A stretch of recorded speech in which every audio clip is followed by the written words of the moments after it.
From the Kiss 92.5 studios in Toronto, Canada. Are you ready? Ladies and gentlemen, This is Roz and Mocha.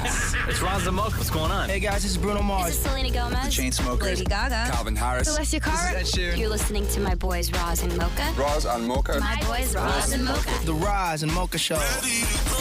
Between Roz and Mocha, who is your favorite? Mocha. You guys are so funny, man. Congratulations, Lisa! Wow! You just won $1,000. It's amazing. Y'all just made my entire morning. Keep it up. You guys are awesome, man.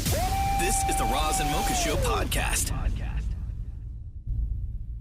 I still like it cold in the bedroom, though. Oh, you? no. Mine was do. freezing last night. I had to turn the heat up. Yeah, I still like No, it chilly. I need it to be warm. You do, huh? All the time. I can't stand being hot when I sleep.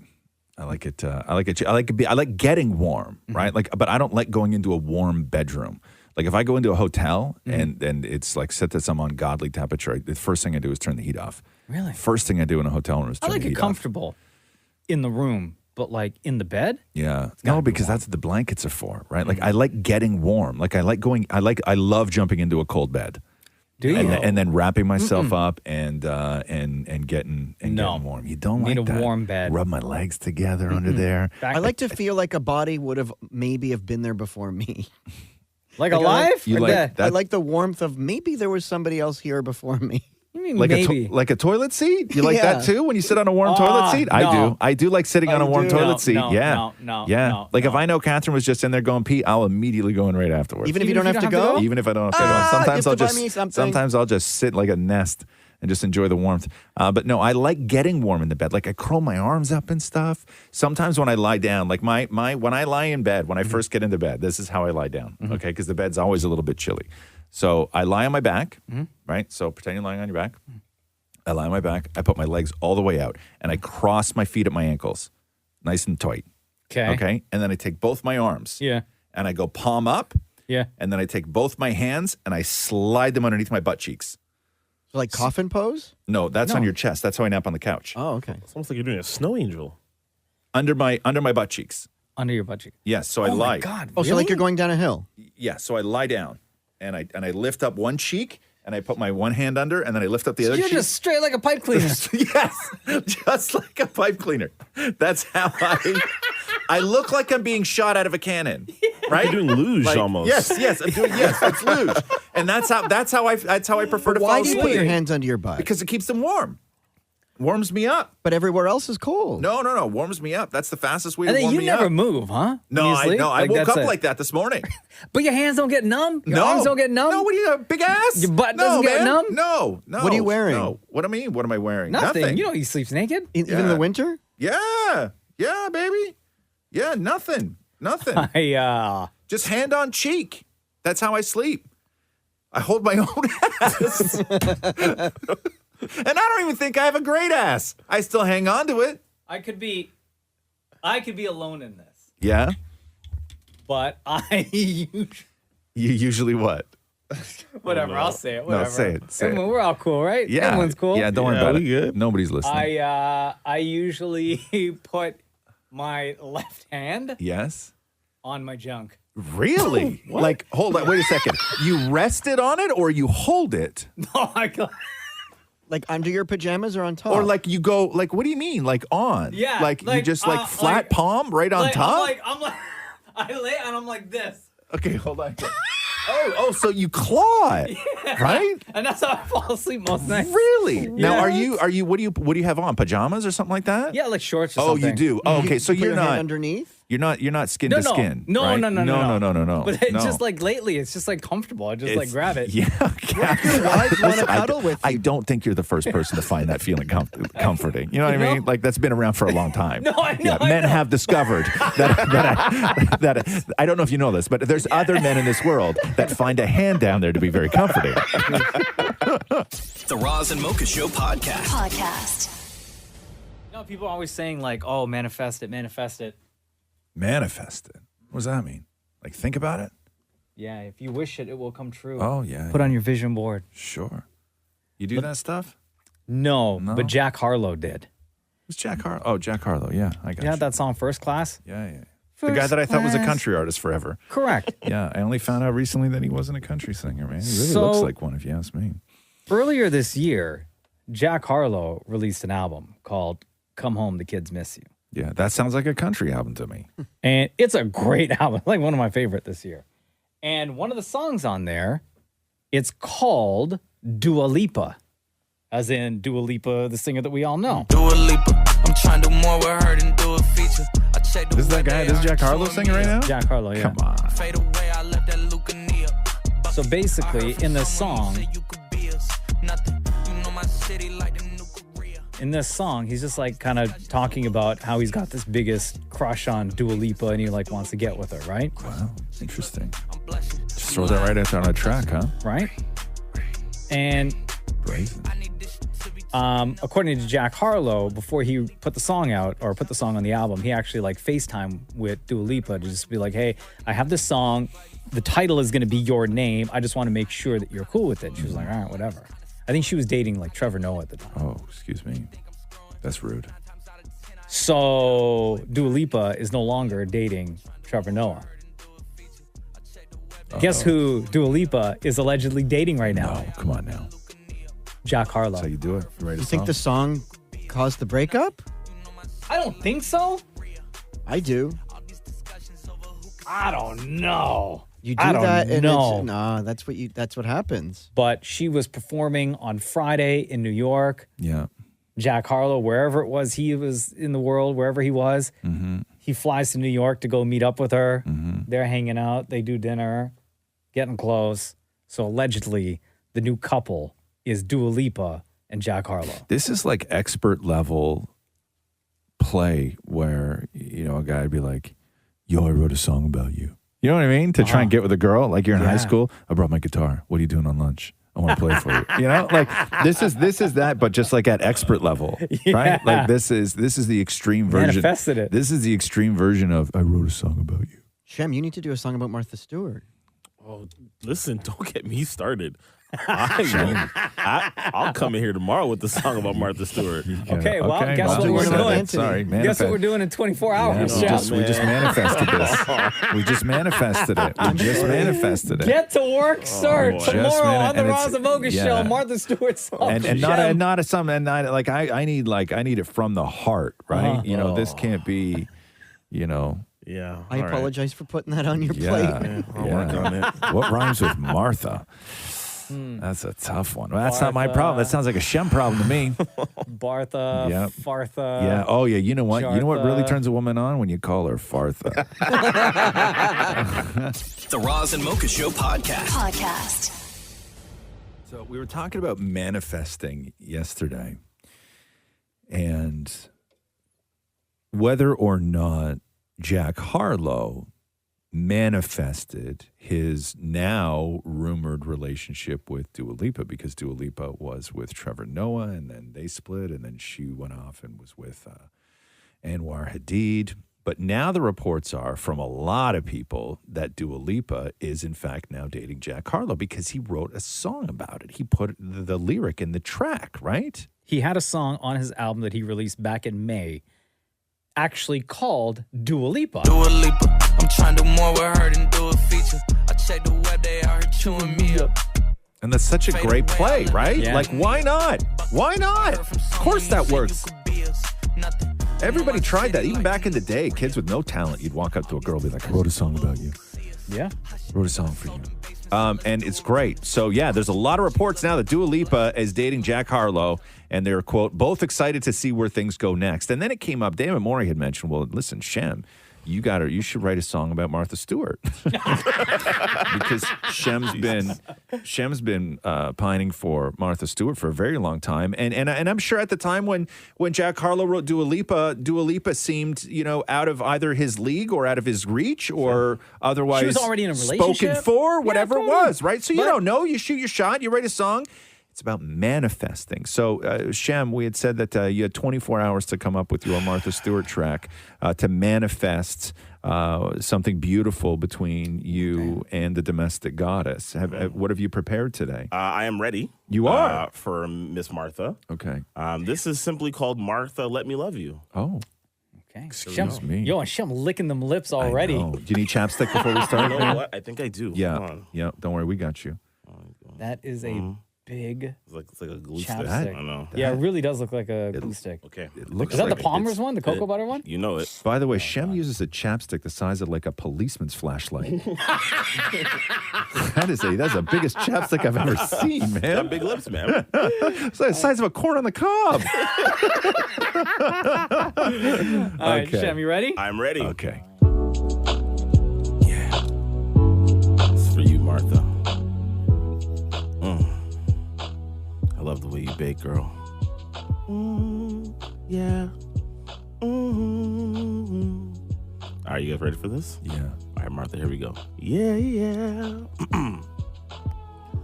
Martha, I just don't get it. Don't you hear when I flirt? I bet I'd love your perfume, cardigan and long skirts. Let's create a love story. Pure love, no lies.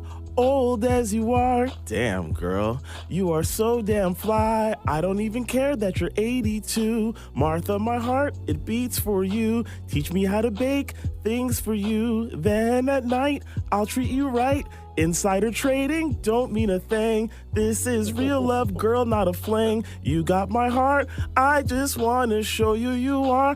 I got love for M. Stu. On IG, I follow you. Your baked goods are all that this guy needs. 5 months incarceration, felonies you have some. Turns me on when I see you smoke weed. Oh, Martha, girl, I love you, love you, love you, love you. Verse 2 for Martha. Wow. Yeah, Oh, yeah. wow. Okay, keep it going. Listen, I bet you fry good chicken. Girl, you're making me thirst. I'm 35, I'm not shy. 400 mil is your reported net worth. Everywhere you go, they'd stop and stare, 'cause we put on a show. From your head to your toes, out of control, baby, you know. I don't even care that you're 82. Martha, my heart, it beats for you. Teach me how to bake things for you. Then at night, I'll treat you right. Insider trading don't mean a thing. This is real love, girl, not a fling. You got my heart, I just wanna show you you are. I got love for M. Stu. On IG, I follow you. Your baked goods are all that this guy needs. 5 months incarceration, felonies you have some. Turns me on when I see you smoke weed. Oh, Martha, girl, I love you. Love you. Come on now. Come on now. New couple alert. New couple alert. The Roz and Mocha Show podcast. Can I play you that clip of those two kids trying to sneak out of the house? And the one kid gets super mad at the other kid. It's a doorbell cam. You have the clip in there. So there's two kids, and they were supposed to stay inside the house, okay, when they're home alone. But they have like a ring cam, right? Okay. And I guess they were about to like go on the lam, and these two brothers, one of them just like screws it up. Because, okay, so they're about to sneak out of the house. And I guess one brother knows the trick on how to sneak out of the house. Yeah. The other brother does not know the trick on how to sneak out of the house. So listen to this. Noah, no. That camera's gonna go off now, you idiot. You're standing right in front of it. I ducked. No, it's already gone off. Oh, hold on. Back in the house you go. Again. Back in the house you go. Noah, no. That camera's gonna go off now, you idiot. You're standing right in front of it. I ducked. No, it's already gone off. Okay, so he says, he goes, Noah, no. you idiot. You're standing right in front of it. The camera's going to go off. And he goes, I duck. And he goes, no, it's too late. It's already went off. And then they walk back in the house because it got busted. Yeah, 11 seconds. Is there any way to start? Can you duck and not set it off? I don't know. I've never tried. I mean, like, I've never tried to evade my doorbell camera before. Like, It depends I don't know. There's no, at that close distance, there's no way. There's no way, right? Because you could set on any of those cameras, you can set like the sensitivity of the perimeter that it tracks, right? Yes. But there's no way of setting it so close to the Should they have gone out a To the bathroom camera. window instead? Out the bathroom window. Like The somewhere children. else. Somewhere else. Another room. Yeah, something Another window, like that. another door. I don't know. But like I've never tried to evade it. Like I know like things have been dropped off before where it doesn't go off and I'm kind of like, hey, that's weird it didn't go off. But I don't know why that happens. Well, how did you sneak out of your house when you were a kid? I never had to sneak out of my house when I was a kid. We just left. Right? It's Like balanced. that's like when I grew the time listen, shut up. Anyway, when I was growing up in Who are you telling to 2000, shut up? I was about to tell a story, and then I know that it's going to come out me sounding like I'm old. So I told Okay. myself to shut up. So that's what I thought, but I don't want to say anything. Right? Bro, you okay? Yeah, no, I'm fine. Boy, can you get the I'm doctor on fine. the phone? No, I'm fine. I wanna hear just, this story about how I he don't snuck out. No, I don't want to go Okay. down that road No, because go ahead, no, go ahead. no, I'm not back in gonna. my day. I'm Come on. shut up. See, this is why I'm Okay, not go doing ahead. it. Back No, in I'm your not day, doing it. what happened? I'm not doing it. I'm What just happened? saying that the rules were different back then. You have to okay? run away uphill both ways? I didn't have to run away. In Ot 1? I never ran away. Okay, what happened? Right? You The just horse wasn't there. You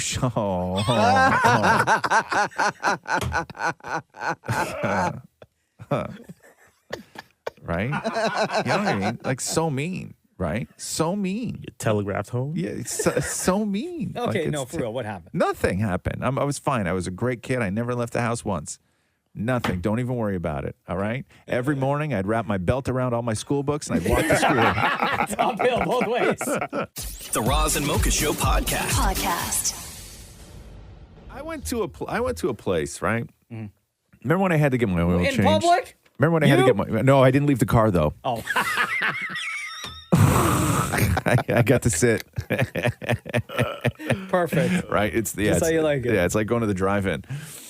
So I got to sit there, and I went, and I was like, just check everything for me, right? And they were like, yeah, man, we're checking everything. Filled you all up, everything else. And this was like, I don't know, when did that happen? Like 2 weeks ago? Yeah. When I needed to get like my oil was last change and week. all that stuff? No, that was my sway bar more. Oh, the oil change? Yeah, the week before. The oil change. So I'm on the highway yesterday driving home, and I go to use my windshield washer fluid, and there's nothing coming out of it, just like little spits, Oh. right? They didn't fill your windshield They said fluid. they did though, Liars. right? I asked Did them you call them? specifically. I asked them because I felt low. If they charged you for that, I would complain. No, typically they don't. They just fill it up. It No, but all, Roz it's asked. all, No, I it's all- asked. It's all I part a- of I the. asked, It's all though. part. I guess it depends on where you go. Yeah. It may be all part of the cost of the package that you got. Is there such thing as a leak? Like maybe they fixed it and then it all leaked out Yeah, somewhere? absolutely. Yeah. Because that container, you have a 2010 Yeah, truck, right? Yeah. So where the windshield fluid Like 2010 sits- limited edition, though. Don't make it sound like I'm driving an old ass truck. I think right? the limit is up. Shut up, Maury. Right? 2010 collector's edition. Okay. Expired. Yeah. Don't. You might. know. There Best might be a before. hole Yeah. in the container that the Right. windshield. But I was fluid kind of sits pissed in. yesterday. I was like, man, like I said specifically, check the stuff, right? And he's like, what stuff? And I'm like, man, come on, get under Oh, there. so you didn't No, say I did, and then specifically. he And was. you said I windshield said, and then I fluid? said windshield fluid. Yes, Oh, yeah, I okay. specifically said windshield fluid because it felt low to me, I right? would You know complain. what? I would complain. You would complain. Would you Absolutely. call? I- But like, no. and say what? Like, how does he not know that I'm not just like a compulsive windshield washer That where was I gonna use be- it all the time? That was going to be my question. Are Yeah. you the type of person No. that when you're using it like it's Come on now. Also, it's like $2. you're getting it for free? I got everywhere. one wiper that doesn't work. Right? Hold on, you didn't ask them to change your wiper, but you asked them to fill up your windshield fluid? Yeah. Why wouldn't you ask them to change your wiper? Because I changed my wipers. So why haven't you changed your wiper yet? I don't know, man. How long See, has it been they that would way? have done it. 2 years. Months. 2 Oh, years. years.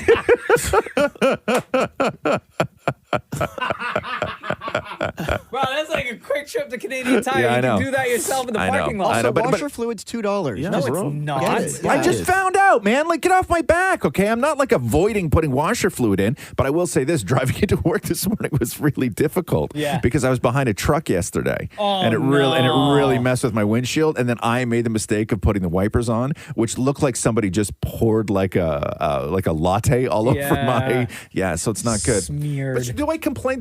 Or do I just go buy it and say screw it? Like that's what I Just don't know. buy it Just and buy go- it and say yeah. screw You it, could right? even use your gas station points to get it for free. Boy, who has points at a gas station, I Maury? do. What is this? I do. Oh, you don't. Yeah, Never mind. The Roz and Mocha Show podcast. Podcast. Roz and Mocha's Hell of a Story. Hello, Michelle. Welcome to the Roz and Mocha Show. Hello. Michelle, welcome to Roz and Mocha's Hell of a Story. When and where does your Hell of a Story take place? So, about 5 years ago, 5-6 years ago, I would say. Okay. And where are you taking us? So this happened in Vaughan. Oh, so at my brother's house. city north of Toronto. Okay. So my brother and I have always had like a feeling of like when ghosts or spirits were around. Yes. Uh-huh. Yes, Roz, don't knock it yet. Okay. Just listen. My brother's niece, my niece, she was 2 years old when this happened.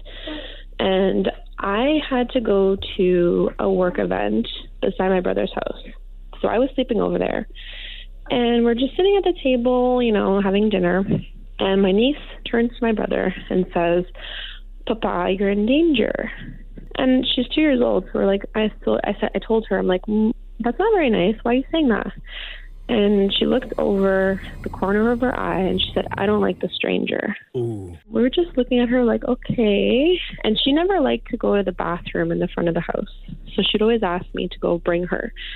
So at this particular night, she said, "Oh, I need to go to the bathroom." So I brought her, and she's like, "Oh, the ghost is climbing on the walls," just looking up at the ceiling while she was in the washroom. Yeah. My brother and my sister one night were sleeping in their bed, and they both woke up at the same time. They could not move. They could not talk. They saw two dark spirits moving towards their bed. And my sister-in-law is very religious. No. So she couldn't say anything, so she started praying in her head. Uh-huh. And then the lights in the room turned on. So what else happened to your brother and sister-in-law in that house? So my niece started playing with one of the ghosts named Zola. And she would say, "Yeah, I play with her at school. I play with her at home." And I told my sister-in-law, I said, "Don't let her play with her. Tell her to leave." Yeah. So my sister-in-law that night, she did tell my niece that. And in the middle of the night, my niece was talking in her sleep and said, "The ghost isn't going to like this." Okay. So, is that a real child in the background or the ghost? Is that Zola? No. That's my son. Okay. How old's your son? He's 2. He's 2. Okay. Another thing that was kind of weird is I told my sister-in-law to kind of research on the house, who was there before and who died on the land. Who died on the land? Well, yeah. Duh, why do you think they got ghosts? Somebody died on the yeah. on the property, man. Yeah, go ahead. But I told her, ask my niece the names of the people before you go. Mm-hmm. So she did. And she named all these people. So there was many. There wasn't just one. There was multiple in the house. Wow. So she went to go look it up in the records. And lo and behold, all the names that she named were the people that died on that land. It was kind of weird that was happening. And she also talked about a man. And he was kind of like dressed up like a soldier. He would walk through the house at night. They would hear him walking up the stairs in the middle of the night. It's just them in that room because she was little, so she was in their bed. And my brother would tell me, yeah, I could hear footsteps coming up the stairs and walking in the hallway. Is it an old house or a new house? No, it was actually like 2 years old. But old land. Come on, man. Yeah. Don't you know anything about this, Roz? Old land. After all this happened, there was one more incident that... Okay. Okay, so they say that when you have a haunted house or a haunted... Who says? Anything. Who says? They! I got you. They say, when you live in an old haunted house. Yeah. It usually happens when in a room that's not being used.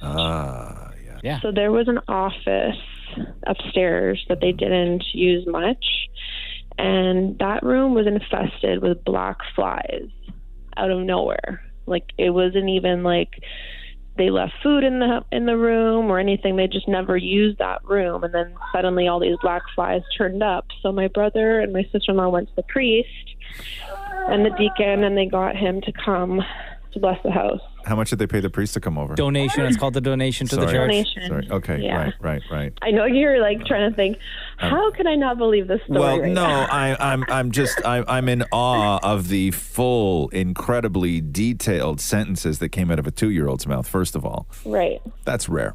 I mean, you don't hear that very often. Oh, you do not.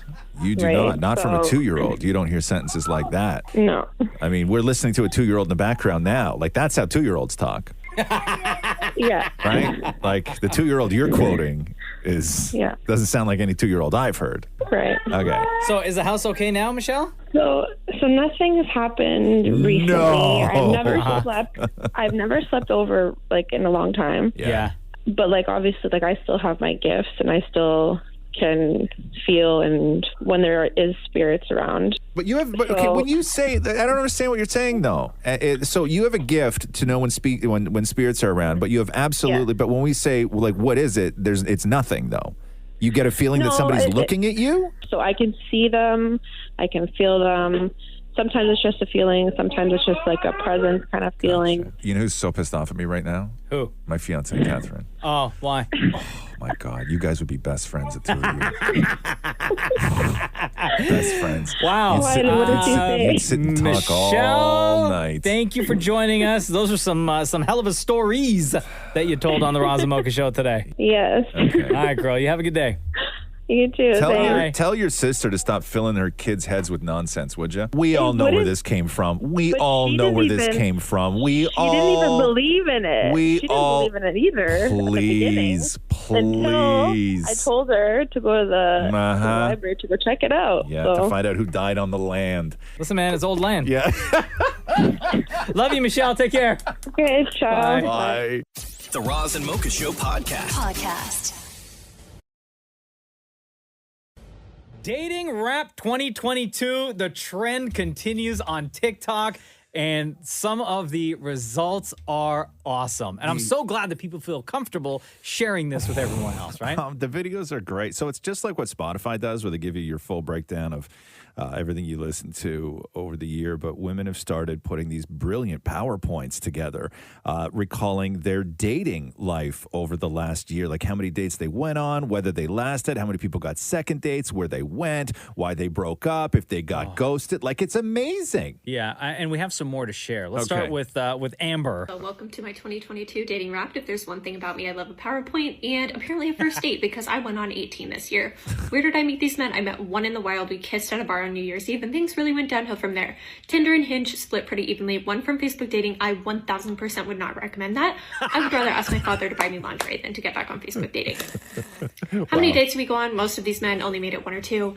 Very few made it past to the 3rd date, and the high score was 6 dates. What did we do? A lot of dinner, drinks, walks. This other category includes smoothies, ice cream, acai bowls, and Target. Who ended things? Me, about half of the time. A few times mutual, and sometimes him. I cried over 2 of these men, which coincidentally is the same number of parking tickets I got while on dates. Have I learned anything here? Probably not. The end.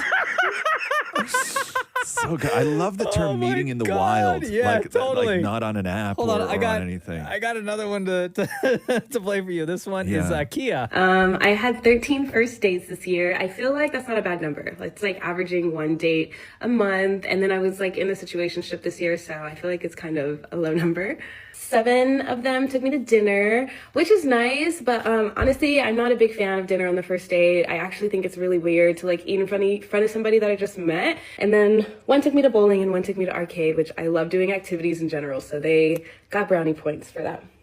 And then this one is like embarrassingly, who ended it? 9 was me, and as I'm reflecting, I wonder, if I'm the problem. These are great. All right, got to go to the phones real quick. Hi. Hi. Good morning. Somebody's freaking out. Oh my gosh. Okay. Hold on. What's your name? My name is Lydia. Lydia. How old are you, Lydia? I'm 54, but I don't look it. Who's freaking out in the background over there? My girlfriend at work. Okay. Lydia. Okay. Lydia. We love you. Okay, we love you too. You don't. So you're 54, but you don't look it, right? So obviously you have a number in your head of what you can pass for.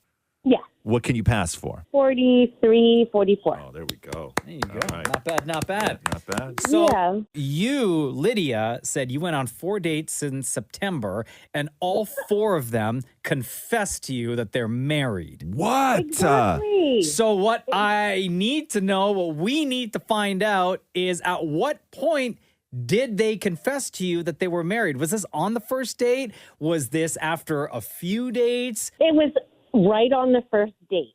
So they didn't, we talked for 2 or 3 weeks online on the dating site.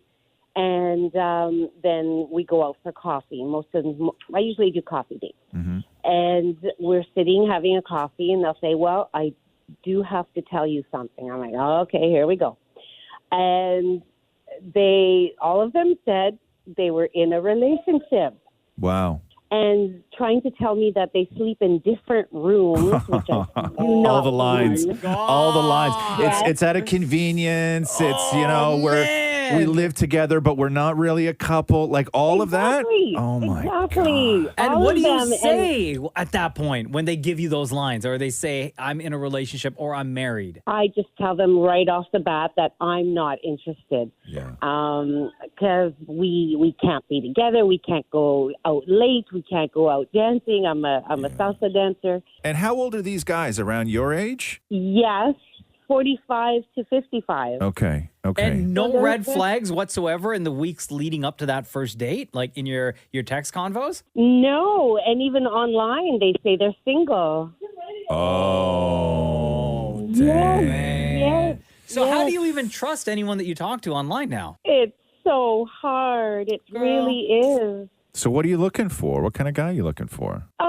Someone who's fun, active, respectful, all the good stuff. Like, I'm a good person, and just someone to be with and have company and travel and, all the good stuff. How young will you go? Because given your age, you're right in Shem's wheelhouse. Just about to say. I did date a 42-year-old, but believe it or not, he wanted children at 42. And I'm like, no. Shem, you want babies right away, Shem? No, I just want a baby, Oh, yeah. Oh. I don't know. How old are you, Shem? I'm 35. 35. Would you do 35? That's a bit too low. Okay, wait. Well, hold on here. We're not asking you if you'd marry a 35-year-old, but would you party with a 35-year-old? Absolutely. Okay. Lydia at Shem on Instagram. Yes. Hit him up. Also, Lydia, a salsa dancer, so you know them hips don't lie. Right. That's right. Yes. I think we can fix all your problems right here, or at least a couple of them. You know what I mean? Sounds good. Okay. Thank you for sharing with us, Lydia. We appreciate you. We love you. Happy holidays. All that good stuff. Thank you so much, guys. Nice hearing from you. The Roz and Mocha Show podcast. I made so many potato tacos over the weekend. Potato tacos? Yeah, it's a thing. It's called, Google it right now. It's called tacos de papa.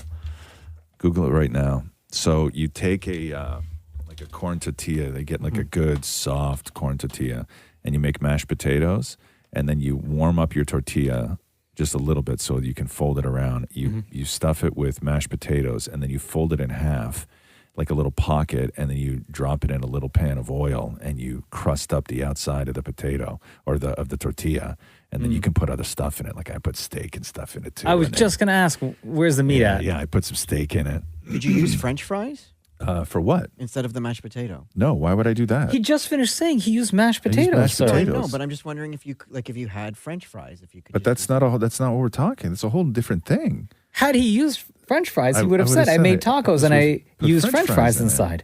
Just asking if you could substitute. But why though? Why not French just try fries taste this? great. But why not just try this? No, I would love to try this. Okay, then try it.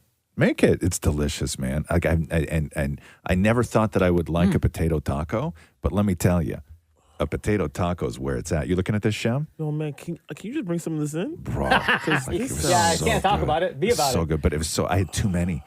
What's too many? Oh, wait. Let me guess. Yeah. Let me guess. Yeah. Are we talking about too many in one sitting or too many in an evening? Because you made Oh, enough to go back Good question. a few times. Yes, I did. So let's say, because I did. There was a second helping, but that happened later. Okay, so so it I'm was gonna twice in the say- same day. Normally, I'm not a 2 times in the same day guy. I'm a little too old for that.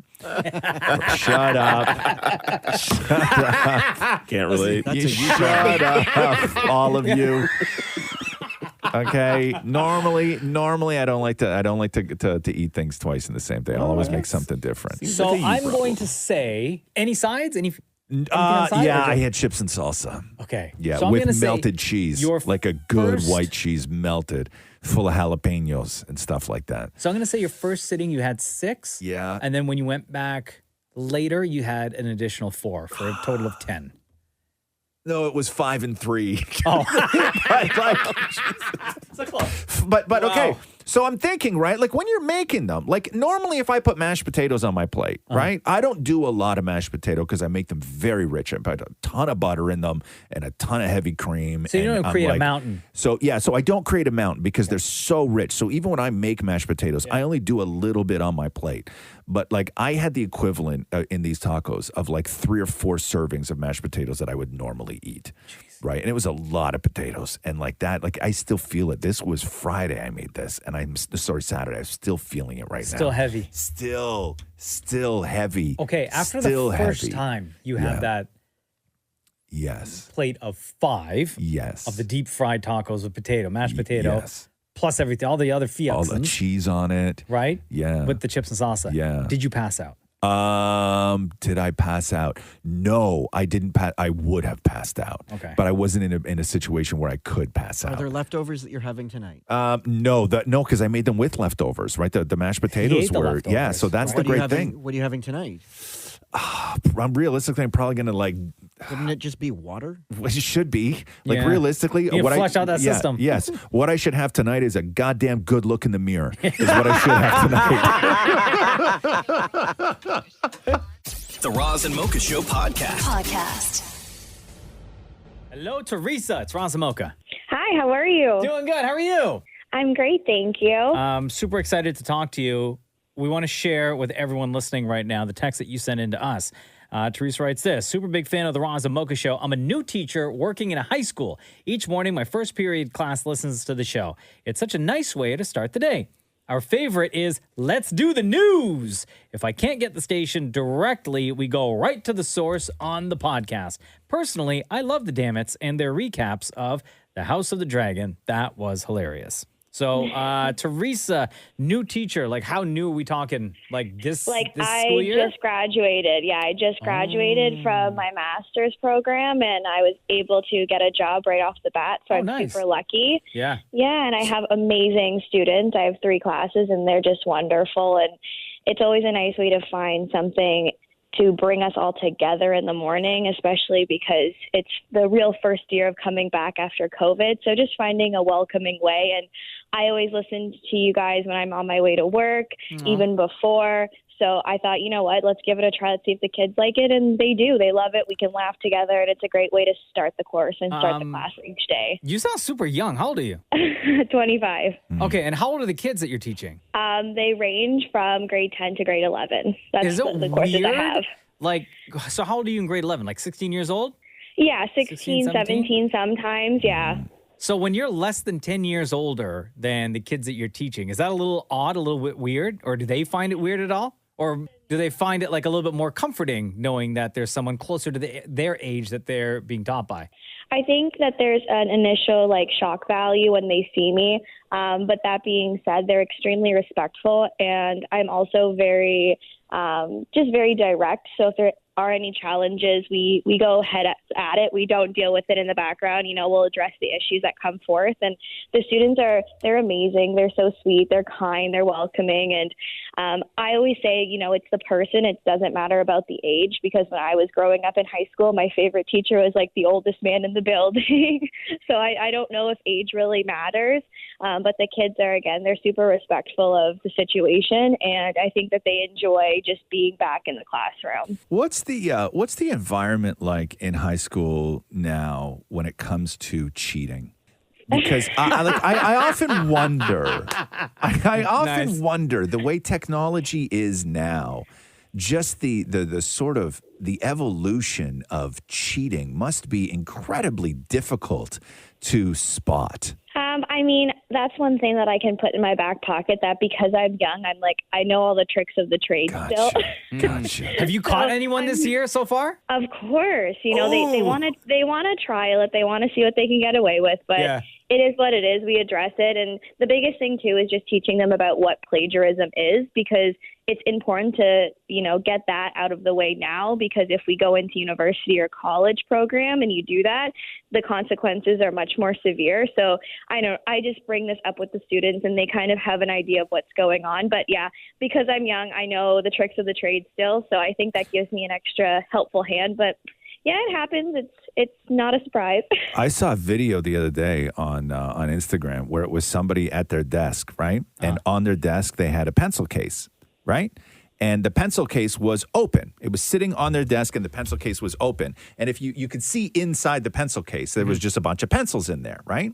But what was actually in there was their phone, but it was what they had open on their phone was a picture of pencils. So all lined up. So if you were just walking the aisles and you looked over your shoulder and you saw an open pencil case, all you're seeing is pencils. And then you just see the person just reach into their pencil case and start swiping screens.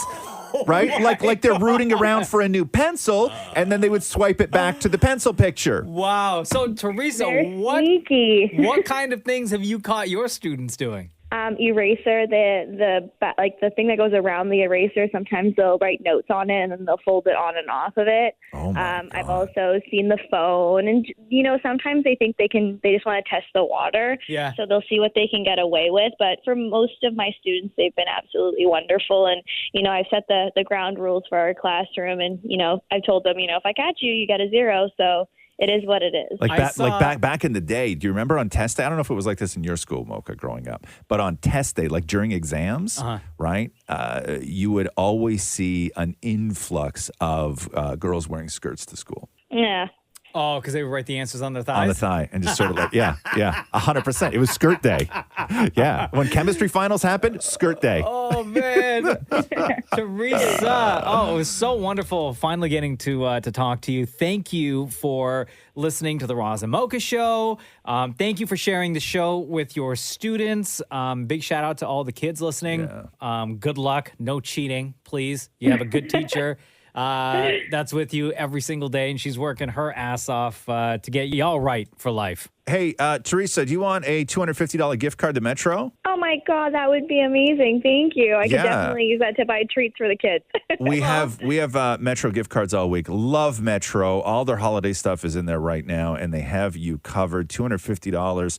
We have these all week, and we're just happy to give them to people who are awesome, who want to jump on the radio with us and entertain us and everybody else. So there you go. The Metro gift card is yours. Oh, real quick. Thank you so much. Teresa, real talk. Just the three of us here, right? Yeah. No one else is listening. Yeah. Is there like one kid in your class that you just absolutely hate? Wow. What a question. No, I think that every kid has their gifts and every kid is a blessing in the classroom. And, the jokesters of the class often make the class the best because you never know what questions they're going to ask. You never know. They keep you on your toes. True that. And it just makes every day a new experience. Girl, you lying. The kids are all looking around right now and being like, we know which one. Teresa, we love you. Happy holidays. Thank you for being part of the Roz and Mocha Show family. Thank you for everything that you do as well. The Roz and Mocha Show podcast. Roz and Mocha's Fix My Life. What advice can you guys give me? Okay, so my question is... Got a problem you can't fix? Roz and Mocha got you. Yo, Bailey, it's Roz and Mocha. How are you? I'm good. How are you? Good, Bailey. Welcome to Roz and Mocha's Fix My Life. Why are you reaching out? My boyfriend does not want to live with me. Oh, wow. You wrote us this, Bailey. Hey, Roz and Mocha FML. My boyfriend of 4 years doesn't want to move in yet. He's terrified of change, but I'm getting really impatient as living independently is expensive. Very expensive. Had you lived together before or no? Like would be the first time? This would be the first time, yeah. We've never lived together at all. No, this would be the first time, yeah. How often when you guys talk about moving in together are you using the because it's too expensive to not live together? I actually have only brought it up a few times, but he's always like, you're independent. You work so hard. You'll figure it out. So when you tell him you want to live together, why do you tell him you want to live together? I tell him because Oh, yeah. I think the biggest thing is probably just like time together. Like I do want to spend more time Okay. with him physically. Okay. Why does he think you want to live together? I think probably. Oh, this is a great question. I would say probably because for motivated by finances. Yes, money. Yeah, that's you can't go at somebody with wanting to live together because it's going to save you money. Yeah, that's fair. That's totally understandable. Do you live by yourself, or are you living at home, like with your family right now? We are both living independently as millennials, so it is a struggle for real.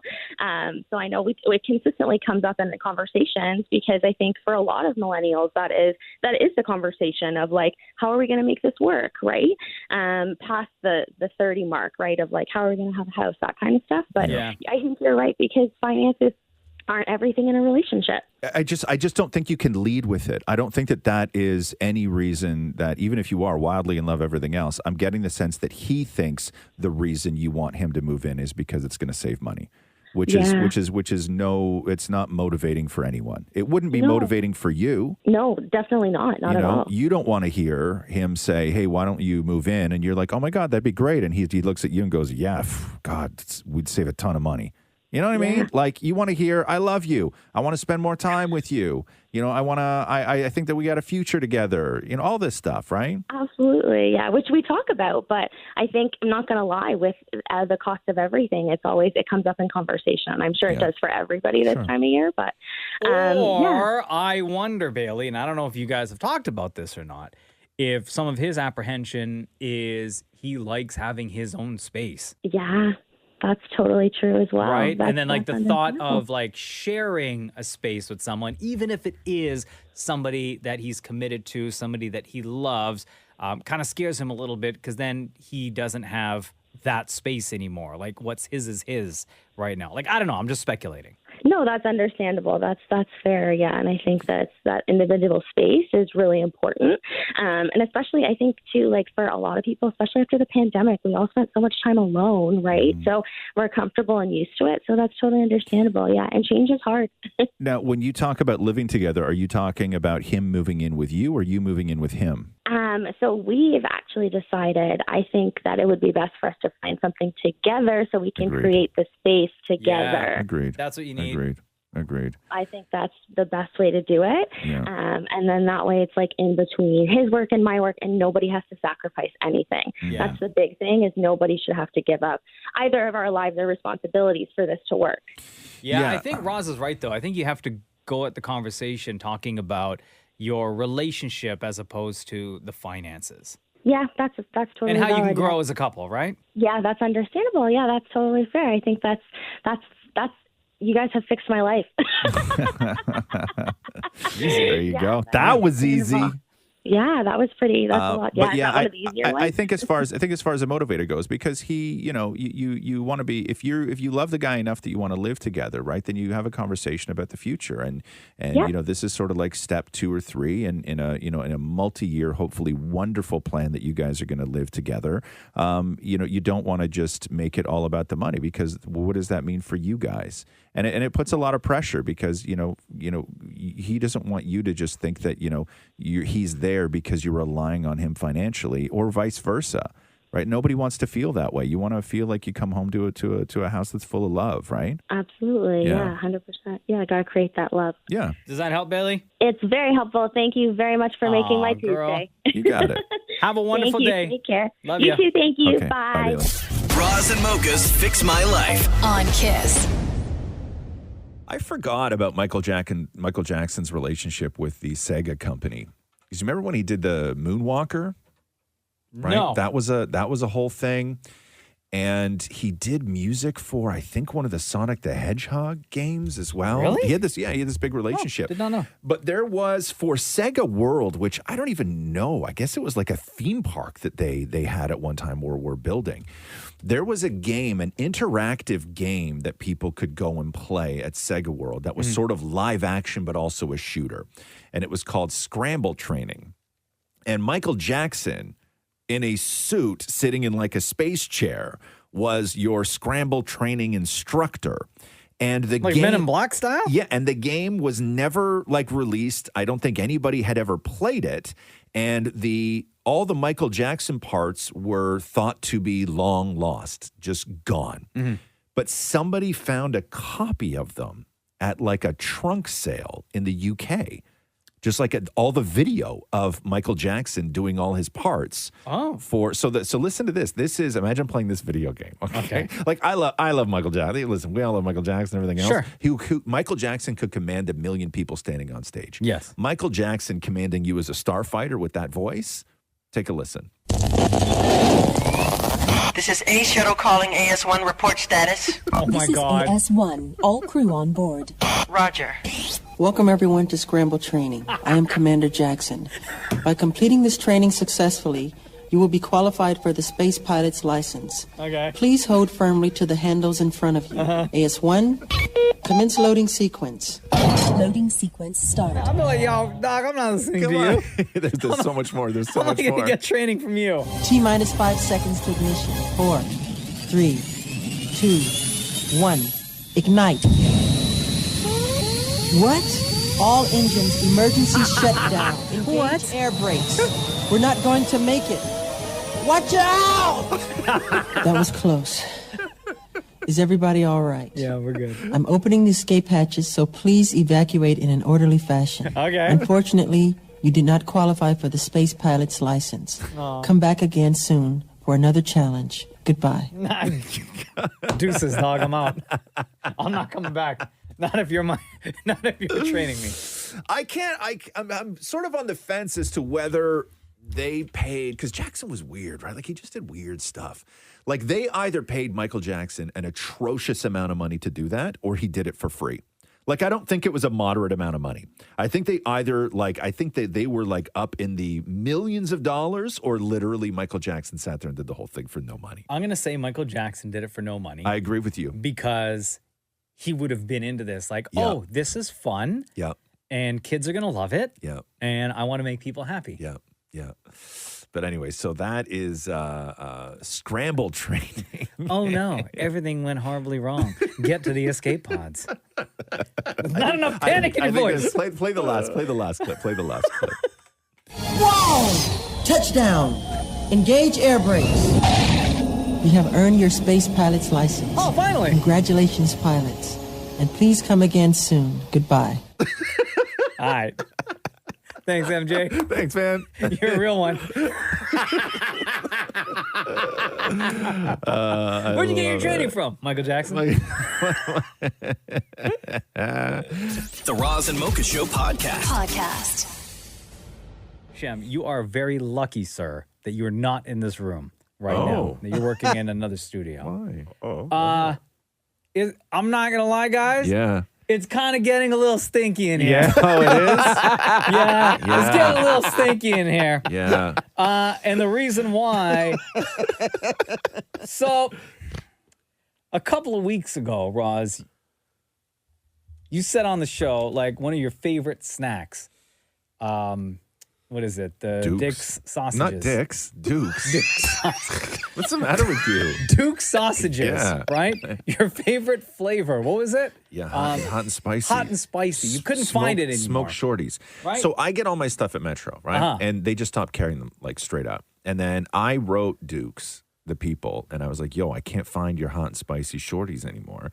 And then they wrote me back saying that they were actually discontinued in Canada. So there are still some available in stores here. Right. But moving forward, As soon as that supply is gone. As soon as that supply is gone, I'm screwed, right? So once that happened, Roz and Mocha fans all over started coming through. And we're like, we'll help you out. We'll hook you up. We're going to get these sausages to you, right? Yeah. So just last week, we got an Amazon delivery. And it didn't say who it was from, but it was from a fan, right? So we can't even shout them out. I don't even know. And in the Amazon bag was like bags on bags of these of Dukes. Dukes hot and spicy. These little buggers. And then Shem just yesterday gets a delivery here of a box, a heavy box, Pure Later, I believe, or FedEx. Yep. Dropped off for Shem. Attention, Roz. Roz opens up the box today, and what's inside the box? Yeah, more shorties. More. Immediately, Roz rips open a bag and starts Not good. starts eating, right? It's not it. While drinking his carbonated beverages. I'm Perrier. so gassy. Breakfast of So- champions. Bro, I'm so Before gassy. the show even started, the burps Yeah, I'm so gassy right and now. then he, because Roz is a nice guy, we all know this. Come on now. Right? Decides, hey, Damnit Maurie, would you like some of these sausages? So Maurie starts taking some. They're fantastic. I'd like And another within seconds of the first one that Maurie ate, the gas started being released. Well, it tingles your throat. And since then, Yeah. it's The room? just the room. I It's know. just gas, like just burps on burps on I burps. know. I'm sorry. I should have waited. I really should have waited. You're right. And I Till when? and I There's no apologize. good- there's no better time. No, this is like I have a routine with these. But this is right? when you have these bags of sausages at home. Yes. This is exactly what your house must smell like. Oh, absolutely. Right? Like Yes. Catherine, I feel you, bro. Oh, I crack a carbonated drink and I sit down and because I eat a whole bag at a time, Yeah. right? Like it's like one bag, one sitting, one bag, one serving. Like if I take a bag out of the pantry, there's never a remainder that goes back in. Can I sit I don't back even know why they're ziplocked.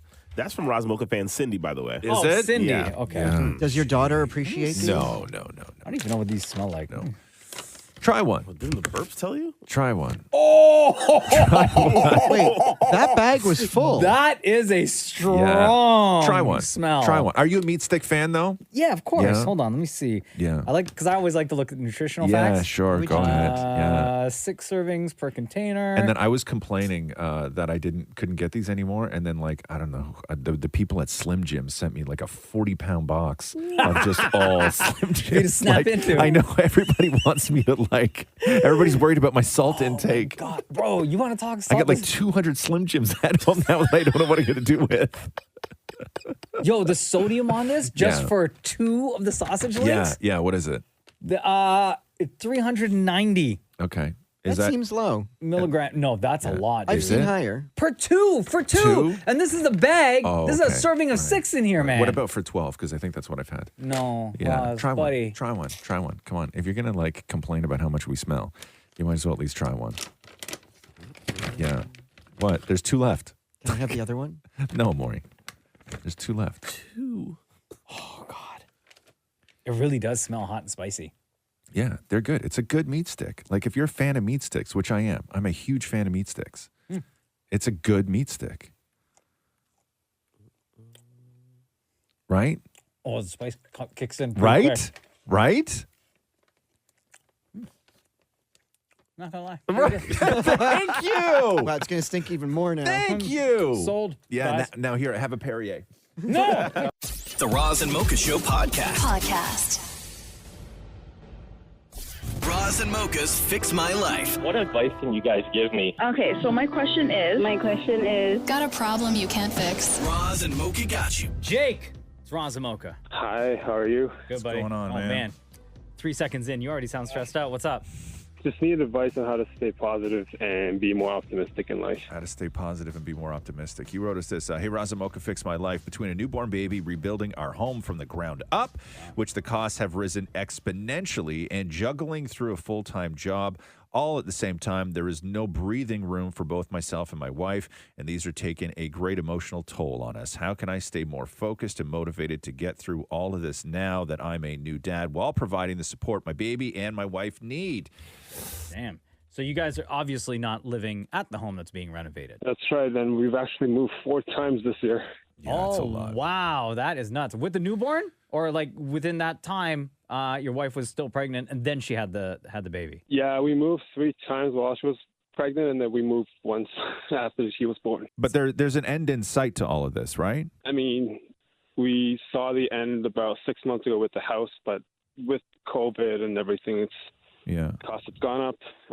It's tough on our bank accounts, and So is the house just not being worked on right now, or the progress is very slow? The progress is really slow, and as someone who's never done something like that before, I had no idea. It's so extensive, and the amount of work that's required, it's insane. So, okay, but at the end of all of this, right? Like if everything works out, when the house is done, everything, are you guys going to be fine, or are you going to now not be able to afford the house that you guys just renovated? We should be fine, but as you know, with the interest rate hikes and whatnot, it's going to be really challenging with our mortgage payments, for example. Yeah. So, Are you thinking that you're going to have to get rid of the house? Like you're going to have to sell it once it's finally built?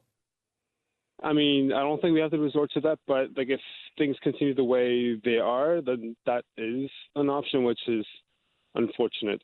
So I think that part of feeling overwhelmed is of avoiding some conversations that you guys may have to have. Like you've got to the point now, like a lot of people, where, you know, you're going to be struggling. And I think that maybe you're like, this is just what people do and this is just life and everybody struggles, which is true. Everybody does struggle. But if you're heading into that with no plan on how to avoid things that are going to hit you the hardest, you're setting yourself up for failure. And that's why you're stressed so much right now. If you told us that when this house is done, you know, my God, we just got to get through this reno, we got to get through everything else. Once all that's done, then there's a light at the end of the tunnel, right? Then you can be optimistic about things. But when you say that you need to be more optimistic in life, what do you have to be optimistic about? Like, for example, there's a lot of confrontation with the contractors that I work with. Yeah. And oftentimes it's not the most pleasant way because things aren't done right or things are not done smoothly. So that affects how I feel for the day or even that week. And especially for my wife who's recovering from like giving birth. And I really need to be like in tip-top shape to be able to provide the right support that she needs. I think that one thing that you need to do is to just make sure that you have a conversation with your wife that as bad as anything gets, we got to promise each other that you're just not going to take it out on one another. Mm-hmm. Right? That's like step one. When Rox was born, we did a full house reno when she was a newborn, and we lived in the house when we were doing it. Yeah. And I was getting up in the middle of the night to come in and do this show and then going off to do the TV show and then coming home, and I was firing contractors and I was like arguing with people. Like it was crazy. It was 12 months that this went on. Mm-hmm. And it was so incredibly overwhelming. The thing that sucked the most is that my house was just full of strangers all the time. And I didn't feel like we had this brand new kid and this great, you know, sort of relationship. And I didn't have any time for any of them, but I could see a light at the end of the tunnel. You have to find something to be optimistic about. Yeah, you're right.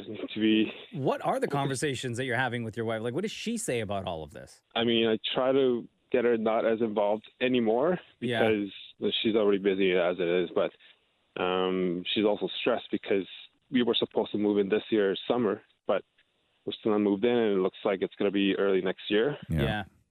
That's normal, though. That's normal. This is your first reno. You know, welcome to it. The project end date is never like actual project end date. Yeah. Roz is completely 100% right, where you and your wife have to have these conversations and be on board, on the same side of things, and just know that there is an end in sight. You guys are like pretty much there. You're close, and just try your best not to blow up in each other's faces, right? Yeah, I think keep at it. I think you also have to design victories for yourself. I think that you and your wife need to recognize when the other person needs a win.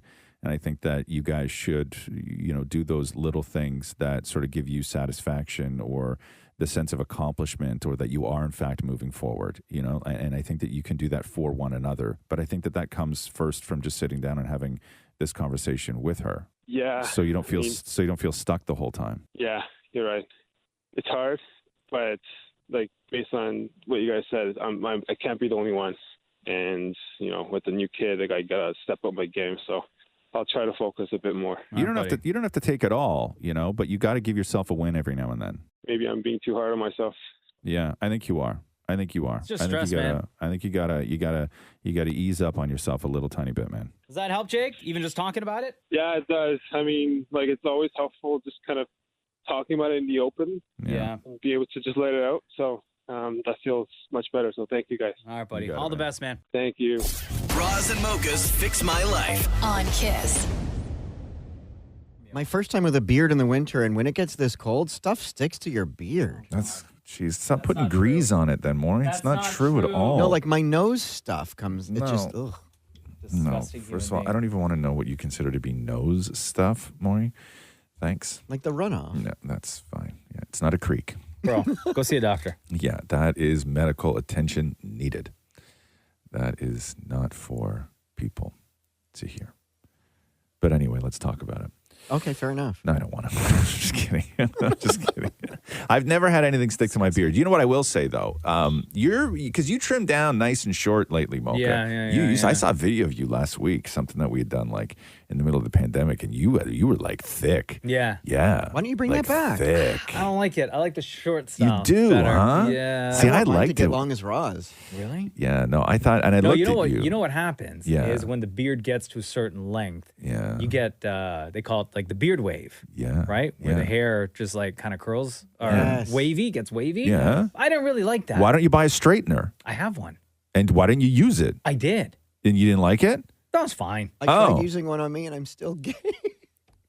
Well, you're not gay. Your beard's gay. Is that what you're trying to say? You have a gay beard, Maury? And I need a straightener and it didn't work. No?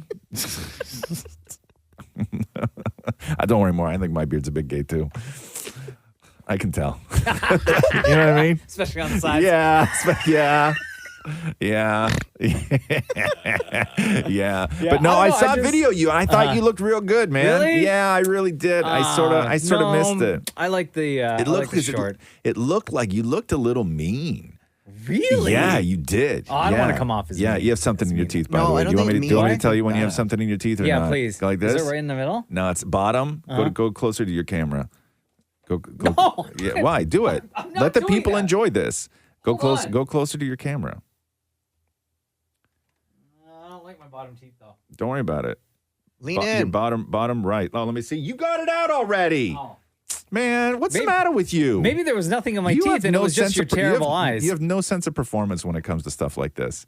Or the fact that you're not even wearing No, your you're readers. You're supposed to let us do a close up. No. You're supposed to, yeah. Can you put it back in your teeth? No, Find it. no. Look, he found it. He knows where it is. It's in his mouth somewhere right now. No, I have no idea. Yeah. No, I have no idea. Yeah, I watched you get it out. I'm gonna go back to the replay, and I'm gonna watch you. I'm gonna watch you dig it out with your tongue. Anyway. Yeah. No, I'm going back to the replay. I'm going back to the replay. That's fine. I don't care. Yeah, that's fine. Okay, don't worry I don't about it. really Why are think we that all there was fighting anything. today? God damn it! It's I'm like, I didn't all want to you. fight it. It's Yeah, you're the me. problem. All It's you. you. Oh, please. You're the anti-hero. Right? I'm not. No. I'm the nice one. Okay. The Roz and Mocha Show Podcast. Tis the holiday season, y'all. Damnit Maurie was hanging out with Michael Bunting of the Toronto Maple Leafs yesterday. Man is supposed to be practicing. Meanwhile, Maurie's got him off to the side while the rest of the team is doing their thing, running drills. And Maurie and Michael Bunting are sitting there singing Christmas carols while the rest of the team is practicing. He's young, huh? Michael Bunting more? 27. 27. Yeah, we raised that kid. Mm-hmm. Yeah. Big fan of the Roz and Mocha Show. Yeah. Which is why we appreciate that Michael Bunting always gives us time. And he always has a good time kicking it with Damnit Maurie. These guys are like best friends. Is this the thing, Maury, that somebody was talking about yesterday on Twitter? Yeah, like, because there was a legit like reporter who was like, Michael Bunting is like doing some wild stuff right now on the ice. Well, I didn't realize that while we were singing behind, they were like not doing a media scrum because we were too loud. Oh, no, they couldn't. Okay, they that's couldn't. awesome. So this All is right. Damnit Maurie with Michael Bunting of the Toronto Maple Leafs. Okay, in an ongoing effort to get you into the festive spirit, I dragged my carcass out to Leafs practice with my buddy, 58, Michael Bunting. How are you? I'm good. Are you festively ready? I am. Do you sing Christmas songs at home? I like singing, yeah. I'm a big karaoke guy. Okay, because I brought with me the big red cup of Christmas songs. Oh, boy. Here we go. So you'll pick a song, and then we'll sing together. Okay, cool. But before I do that, do you guys, I guess, exchange gifts on the team? Like, what is protocol for the holiday season? Like, does everybody have to buy everybody a gift? That's a lot of gifts. That is a lot of gifts. Although you're rich, right? Some are.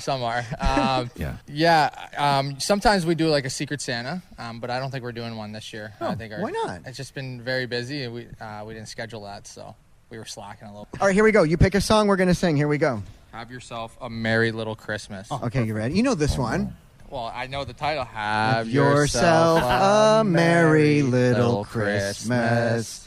If you're... Don't repeat after me. Do you know the words? I don't know the words. If your heart divides. Oh my God, If your heart blank on this divides, one. that ain't the Here we words. go. Next song. All I want for Oh, Christmas Mariah Carey! is you. No, we have to start from the very beginning. Okay. Yeah, that was great, right?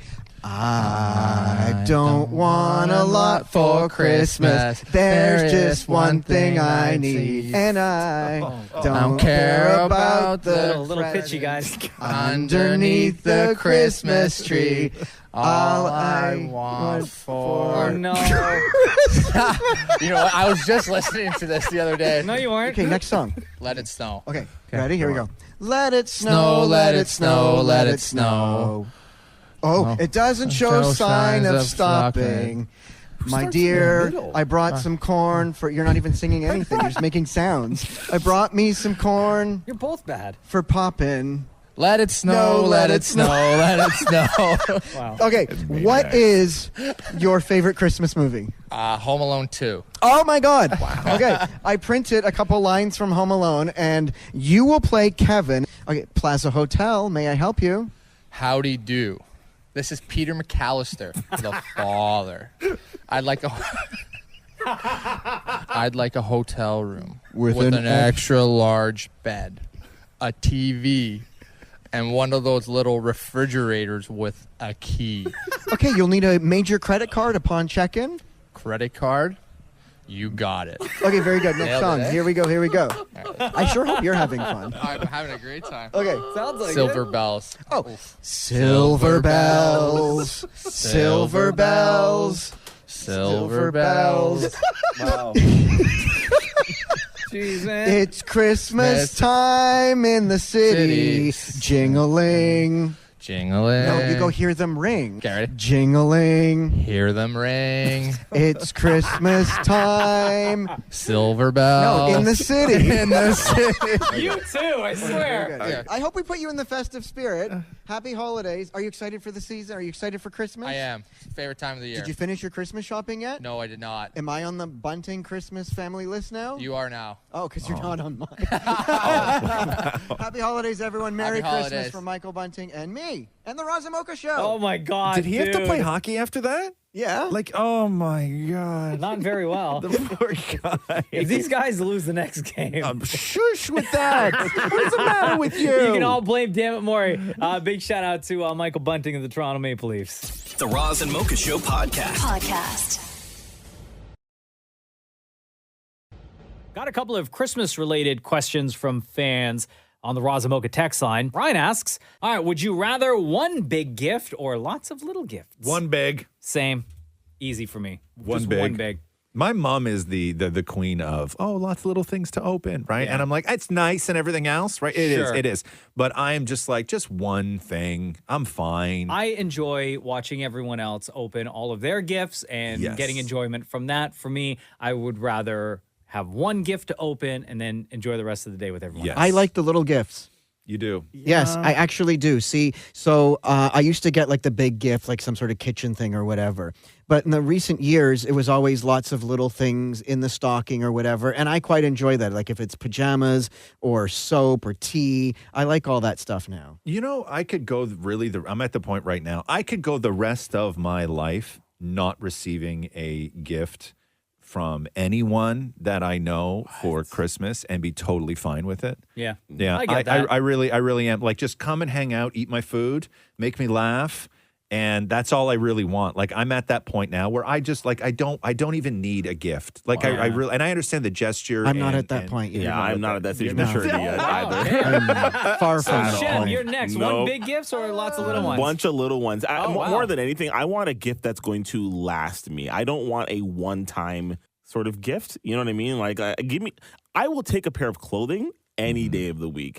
Don't give me like, here's $100 to the keg, and I can only use that once. You know what I mean? Like, or like cologne. Oh my gosh, give me cologne. Yeah. Love you.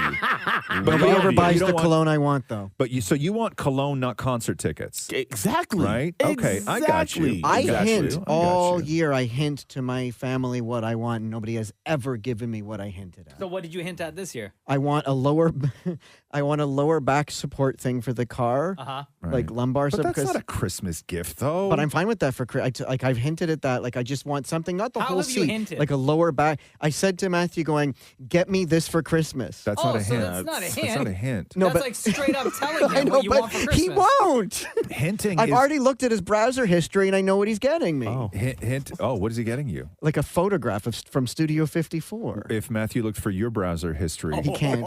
He can't. The Roz and Mocha Show podcast. Roz and Mocha's home for the holidays with redtag.ca on Kiss 92.5.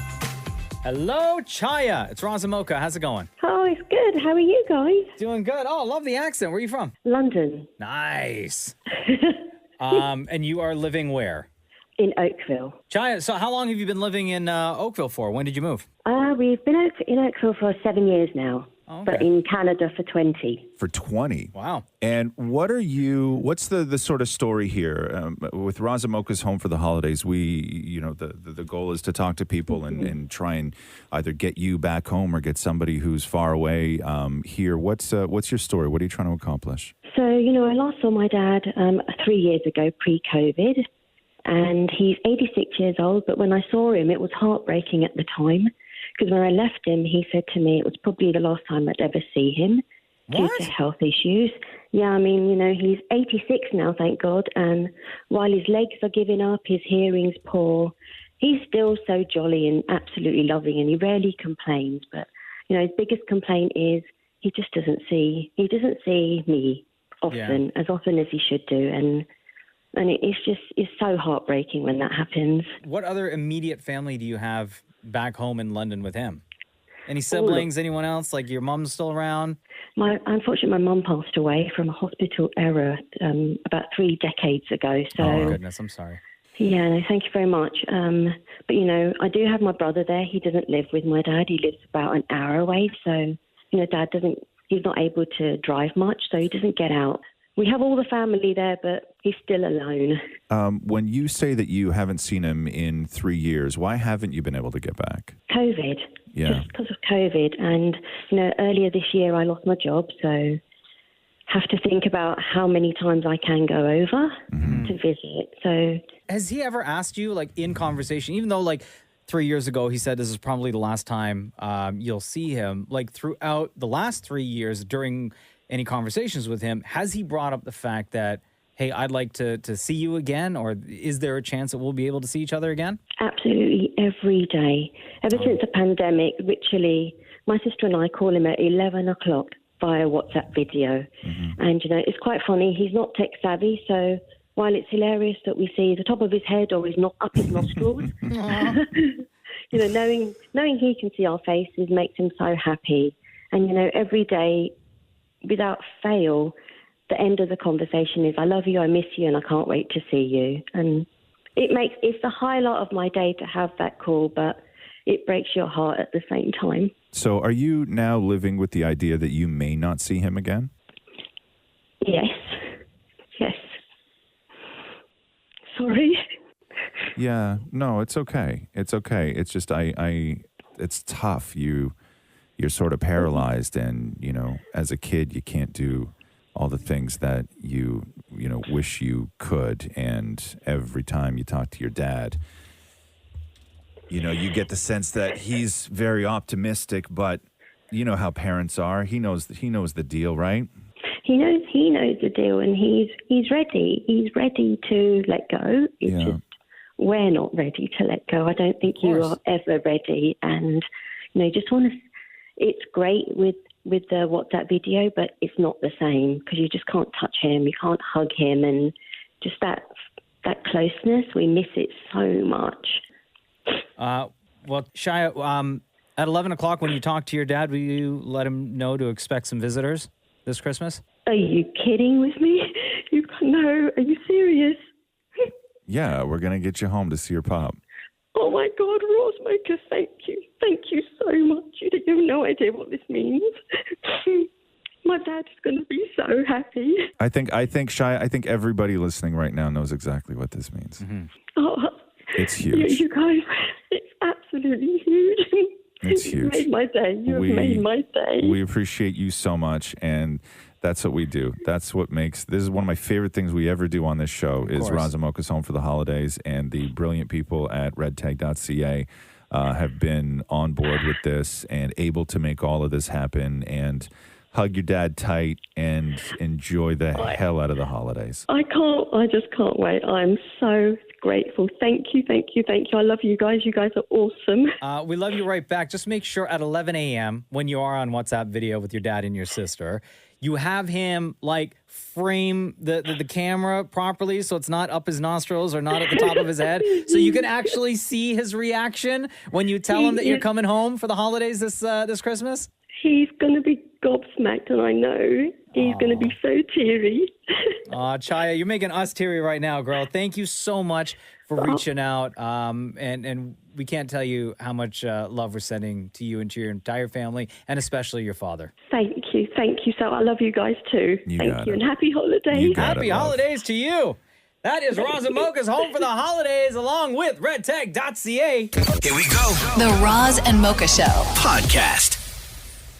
The LCBO released their list. What? For 2022. Of how much well, that's list number 2.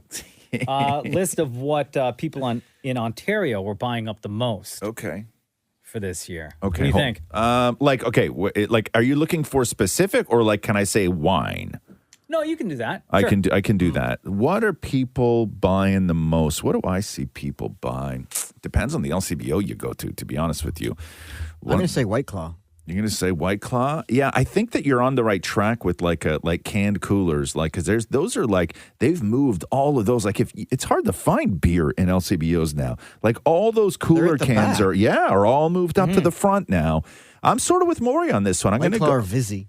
I'm going to go with like those canned coolers. So coolers and premixed cocktails slowed down. What? But they are still the most popular category. There you go. Okay? Yep. The thing that saw the most increase for 2022 at the LCBO this year was tequila. Really? Yeah, up 28%. What do they attribute that to?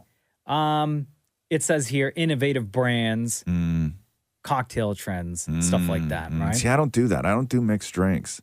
Ontario was also thirsty for whiskey and scotch this year. Really? And again, brands that are coming out with different mixes, different barrel tastes and stuff like that. And other companies who may not have lost on me, man. Companies that may not have dabbled in whiskey and scotch before, but they have a brand name behind them. Gotcha. Are dipping into that world. Yeah, I don't enjoy that stuff, like just sipping on. I want to try that this Christmas. I want to get a brandy for the first time. Oh my God, Maury, you're going to ruin your vacation, bro. You're going to die. I've always wanted to sort of sit by a fire with a brandy. Go for it. Go for it. Do it. Go for it. Right out of the bottle, too. Whiskey and scotch, up 25% this year. Yeah. That's huge. And surprisingly, it says here, wine sales were down. I could see that because a lot of people probably weren't having company over, which is when you would use wine at dinner. You're right about that. Yeah, wine sales were down. However, the sale of expensive wines is up. Was up. Really? Yeah. Huh. I guess I think it's a lot. Last year and this year, it's all about the individual drinking. That's true. Yes. That's true. Yes.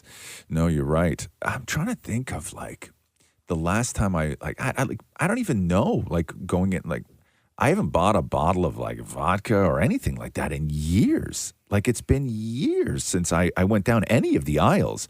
Like maybe as a gift that I got to get for somebody, right? Like as a gift. And now the LCBO, they have one, like in the LCBO I go to, right? There's one line now where before you would like find, like you would line up in front of individual sort of like checkouts, right? Sure. Now there's one line off to the side and then they call you over, right? Oh, okay. Yes, and it's like that I've been to 3 LCBOs that are like that now, where it's Weird. one line. But that line is basically runs down an aisle, right? And when you're standing there in that aisle, It's like when you go to the stores and they put all the candy like in the checkout aisle, shopping. the impulse buys. Yeah. And so this aisle where the lineup is all that. It's all like the impulse buys. Or the little minis. Yeah, it's all of that stuff. It's all like, Because those are I've never easy. tried this. Yeah. Oh, what is this new thing? Totally. Everything that has beautiful. It's like a Mickey size, right? All the beautiful packaging, like all the new. Well, if right? you wanted the mini, could you drink it there and then just they'll scan the empty bottle? No, like when you open a bag of chips at the grocery Yeah, store. can you just drink the no, mini? I don't think they appreciate that. Actually, you know what? Yeah. I think they do. Yeah, You should try actually, this afternoon. Yes. They love that at the LCBO. Mm-hmm. They actually love at the LCBO when you go in and just start drinking the product right there in the store more. Yeah, just bring your own red cup. Yeah. Good. Cup of ice. Yeah. Well, I want to try it before I buy it. Yeah. Well, Maury, you are only ever allowed to buy one can of something. You're gonna drink it in the store and then just leave without anything? Like just like crush it and throw it in the garbage on the way out? No way, man. The Roz and Mocha Show podcast. Now that Brittany Griner has been swapped, the prison swap with the Russian arms dealer, she's back on U.S. soil. A lot of people have a lot of things to say about it, including one person who is currently still serving time, who has been on a mission to get out and is using this opportunity now to plead his case once again and to ask the president to do the right thing. Okay, so it's not R. Kelly. I was thinking R. Kelly, but it's not R. Kelly. It's got to be. Definitely not R. No, he released a record from the joint too, didn't he? whole And then album. everybody had to pull it. How do you record a record at the joint, But man? then after like the album came out, didn't he say, he was like, nah, I had nothing to do with it? Yeah, I guess. It was like leaked. I guess, yeah. I guess it's all like old stuff that he's done. His prison producer leaked it. Jeez, man. Damn. I've been there. Can you imagine? I imagine that would be very echoey recording in a prison. Don't you know? guys remember that one season of Empire? It seems like so long ago. Empire? I've never met a human being that watched Empire. You ever watch Empire? No. Remember when it was at like the height of its popularity? Not once. And I there was never that watched one show. scene. You remember Shem, right? Sure do. When what's the guy's name again that plays him? Terrence Howard. Terrence Howard. Oh, that guy's Lucius. Lucius Lyon. Right, Lucius Lyon. He was recording a track from prison, and then they released it and went to like number one. Really? Yeah, but it was like him and like a bunch of other like prison dudes. Yeah. Just there recording in a big empty room, sound like trash, but still went to number one. Yeah. Anyway, here is the guy who is giving his thoughts on Brittany Griner. 'Cause I saw Tiger, now I understand. When was the last time we heard from Joe Exotic? I don't know, The Lion King. Don't know. Is he's still in the joint, right? Yeah, serving 21 still years. alive. So I thought he was dead, to be honest with you. He's not doing well, right? Yeah, he's not doing well he's at got all. cancer. Yeah. But Tiger King, Joe Exotic, had this to say from the joint. Brittany Griner and Trevor Reed prisoner swap is a slap in every American's face that is wrongfully detained in the American federal prison system, including myself. Carol Baskin got her Big Cat Safety Act passed, now called the Tiger King bill. A dangerous man was released for Brittany Griner to be freed. It's time Joe Exotic gets to go home for Christmas to be with Seth and his son for the first time in 5 Christmases. Because the evidence that I'm innocent is there. It's all at joeexoticusa.com/evidence. Bro, you got to get a new website. I'm never owning animals again. That is all this was about. President Biden, if you won't give me a pardon, keep your conviction and give me time served and let me have my life back. You know this is wrong. Show America you stand for the truth and justice before Christmas. Wow. I love the website. Yeah, I So think he official. sounds like he's been reading in the joint too a little bit, huh? Oh, He doesn't sound absolutely. nearly as hick as he used to. No. I mean, listen, all you have is time. Yeah. Right? He's got time and resources. Yeah. Jeez, he doesn't sound nearly as hick To as keep he up used that to. website, joeexotic.com. joeexotic.com/. Oh, my. evidence. So official. The Roz and Mocha Show Podcast. Lena and Jabron, what's going on? It's Roz and Mocha. Hey. We understand you're in the car, making your way to the hospital, about to have your very first baby. Nice. And the arrogance of us, we made you kept you on hold for like 4 minutes. Sorry about that. No problem. Lena, how you feeling? I feel like Rachel from that episode of Friends when she just like, get out, get out, get out. Yeah. So what are you doing? Like you're on your way. Like how close are you? Like are you in pain? Are you sitting there doing Kegels? Are you breathing? What are you doing? No. So like, basically the baby's been given like an eviction notice. Like we're just like getting closer to our due date. So we're we were told to come to the hospital. Yeah. So no pain or anything yet. Okay. Okay. Oh, wow. Yeah. Do you know if you're having a boy or girl? We know we're having a girl. Oh, nice. You got the name picked out? You don't have to say it, but just yes or no. We have like some ideas of names, but we want to see her before we like fully decide. Oh, that's sweet. That's nice. Sweet. So Yeah. how are you guys ready for this? I think we're ready. I mean, we've had everything like planned out. We had our hospital bags all packed up and stuff. So I mean, everything's ready in terms of the nursery, but in terms of actually being parents, I'm not sure. No. What do you most sort of like? What do you think is going to be the toughest part of being parents to figure out? When they cry, and we have to figure out what exactly they're crying about. They cry. Everything is the answer. At that stage, it's either they got to get their diaper changed or they're hungry. Or they're hot, or they're hot, cold, yeah, like or they're literally pissy, everything. or they saw a ghost. You know, like ghosts are a big like- thing, by the way, with babies. like you don't know. They cry. Everything makes them cry. They're babies, right? Like you know when like somebody was crying like in junior high, and you'd be like, ugh, baby, right? Yeah, that's where it came from, because babies cry about everything.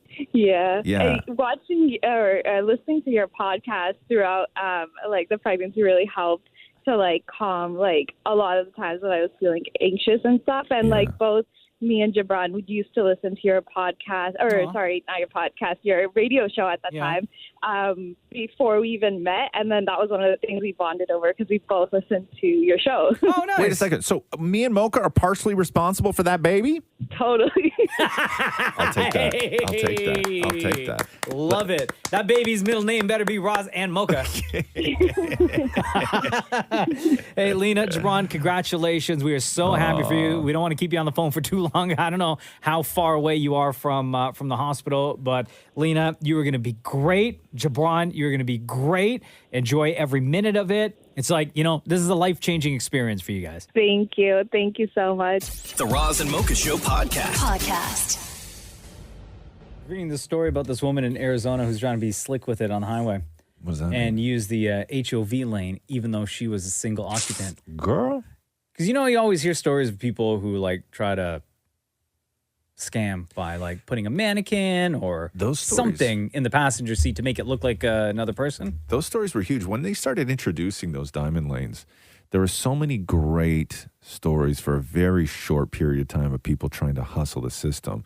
A lot of blow-up dolls. Like, you realize that there was a lot of people in this world that actually have blow-up dolls or access to mannequins, which I always found weird. There was a story over the summertime, I remember. CNN covered it, where it was a woman who, single occupant in the vehicle, in one of these HOV lanes, right? Meant for more than two people. And her claim to the police officer is, well, I'm pregnant. Right. Oh. So technically. Damn. And then it turned into a big thing, right? So this woman in Arizona was busted using the HOV lane. And in the passenger seat was a inflatable Grinch. Like a lawn Grinch? No, like from the movie? No, but like it's a decoration? Yes, a decoration, inflatable, like with the Santa hat and the suit and everything. Yeah, that's not going to work. Trying to bypass. I mean, you got to at least put a hat on them. Yeah, it's not going to work. Like everyone's in a rush. We all got places to be. Right. And desperate times, I guess. But she was like, she knew what she was doing. When she left. Her home. I always find that the times when the HOV lane is available to us, the traffic on the other side of that line isn't too bad. Like whenever we qualify for HOV, it's not on a day when we actually need HOV. Right. Right? Yeah. It's kind of pissy. And even still, I still now see people veer off into that lane, even though traffic is moving totally fine.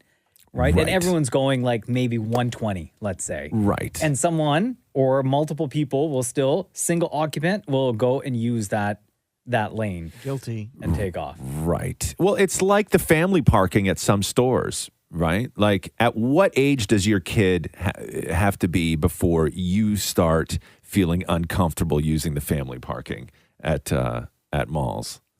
Good question. Right? Like, at what age? Because we have this conversation a lot, Catherine and I. At what age? I'd say 13. 13? No way. If a kid is old enough to get out of the car and walk themselves, Yeah. right? Yeah. Is it Like not a at family? at my son's age, 5 years old, Yeah. I couldn't use that parking. You would spot. not. I would not. You No, would not. I can't. Interesting. Knowing that he'll hop out of his booster seat and freely walk, like hold my hand and walk, Yeah. or hold Jenna's hand and walk through the parking You lot. wouldn't do it. No. You wouldn't do it. I think if a kid can't walk, Yeah.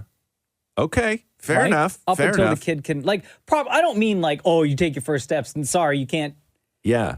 use that parking space anymore. Right. But if the kid can help you carry the groceries back to the car, you Oh, shouldn't you be. should not you be should not using- be. No! No. Absolutely Okay. not. No. Okay. The Roz and Mocha Show podcast.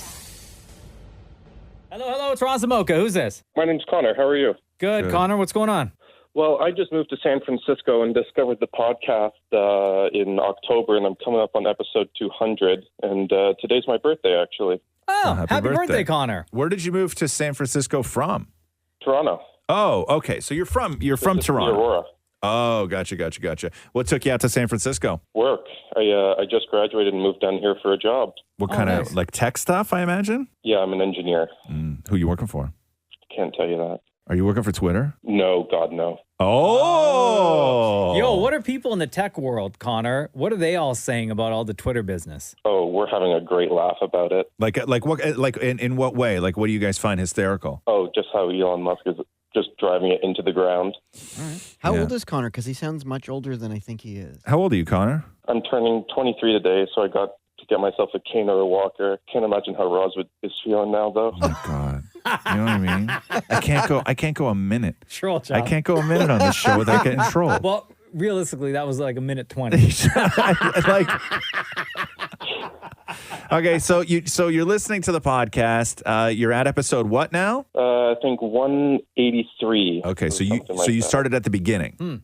I did. What are we, I started at the end and then got the recommendation to change that. Yeah. What are we talking about on where you are in the podcast? I forget right now.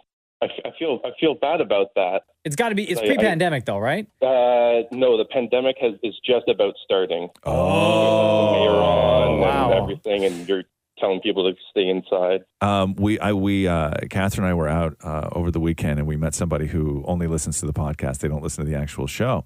And they're like, oh, my God, I love your podcast. And I was like, how far along are you? And Catherine is standing in front of me at this point, right? Like we are all in a group together talking. And I'm like, oh, how far along in the podcast?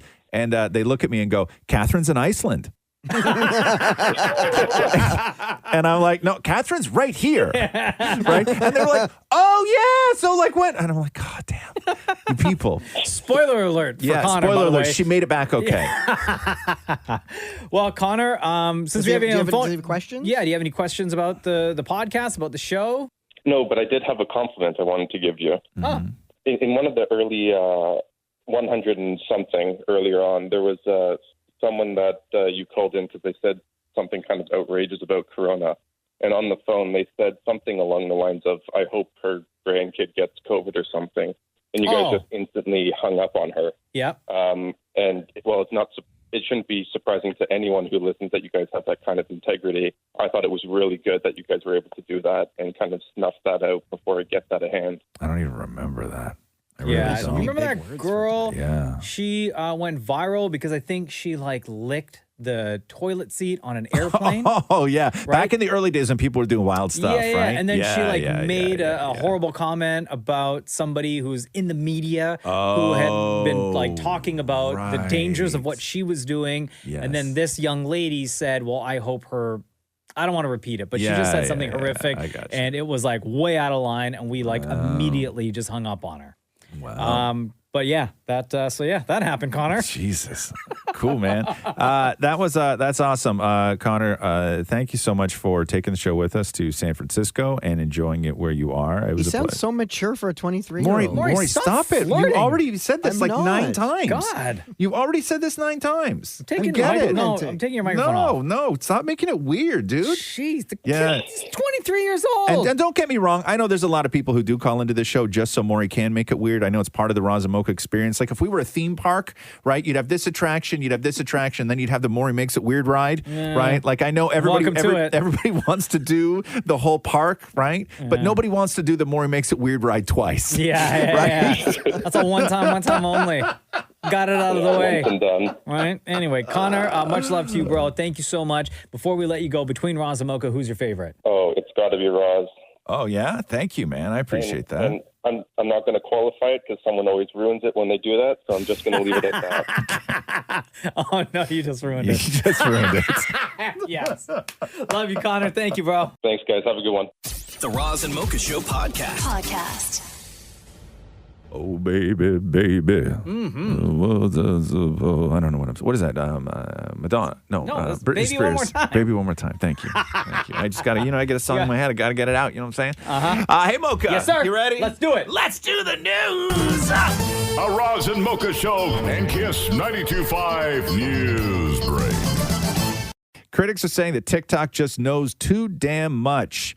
We all know that TikTok tracks its users' likes and dislikes and personal information, including email addresses, phone numbers, and their Wi-Fi networks. Gizmodo senior tech reporter Thomas Germain said that TikTok is looking through all of my contacts to see whether those people are on TikTok, but who knows what they're doing with it. They're definitely keeping track of everything that's in there, whether those people are on TikTok or not. And the interesting thing is that my friends didn't consent to having their phone numbers and emails uploaded within TikTok. While other apps also take similar approaches to TikTok, like as TikTok does. TikTok's parent company, as we know, is China-based, and U.S. officials have reportedly warned the Chinese government could be forced to comply and share any data collected. They say that we do have a national security concerns when it comes to TikTok. They include the possibility that the Chinese government could use it to control data collection on millions of users. There's already a growing number of states in the U.S. and the military that have banned TikTok as an app on government-issued devices. Damn. So people cracking down on TikTok. Does that bother anybody, though? Like, do these fears, do you think I just want to make sure they're not keeping track of what I'm watching. What do you mean? Of course they are. Yeah? They do that too? That's of course that's what they're keeping track of. Well, that bothers me. Yeah, but I'm in your phone, too. So now I'm linked to what you watch. Oh, sorry about that. Right? All of us are. Your Nana's linked to what you watch. Just think, Maury, the next time you sit, and I'm sure they're tracking everything else you watch too. The next time you're alone, Maury, and you sit down to just like to watch the stuff that you watch, just remember anything that you watch, Nana's also watching, okay? Well, then you're welcome, Nana. Yeah, okay. Oh. All right. All right. Over the holidays, too, huh? You going to play Nana like that? This close to the holidays? Happy Hanukkah. Damn, Maury.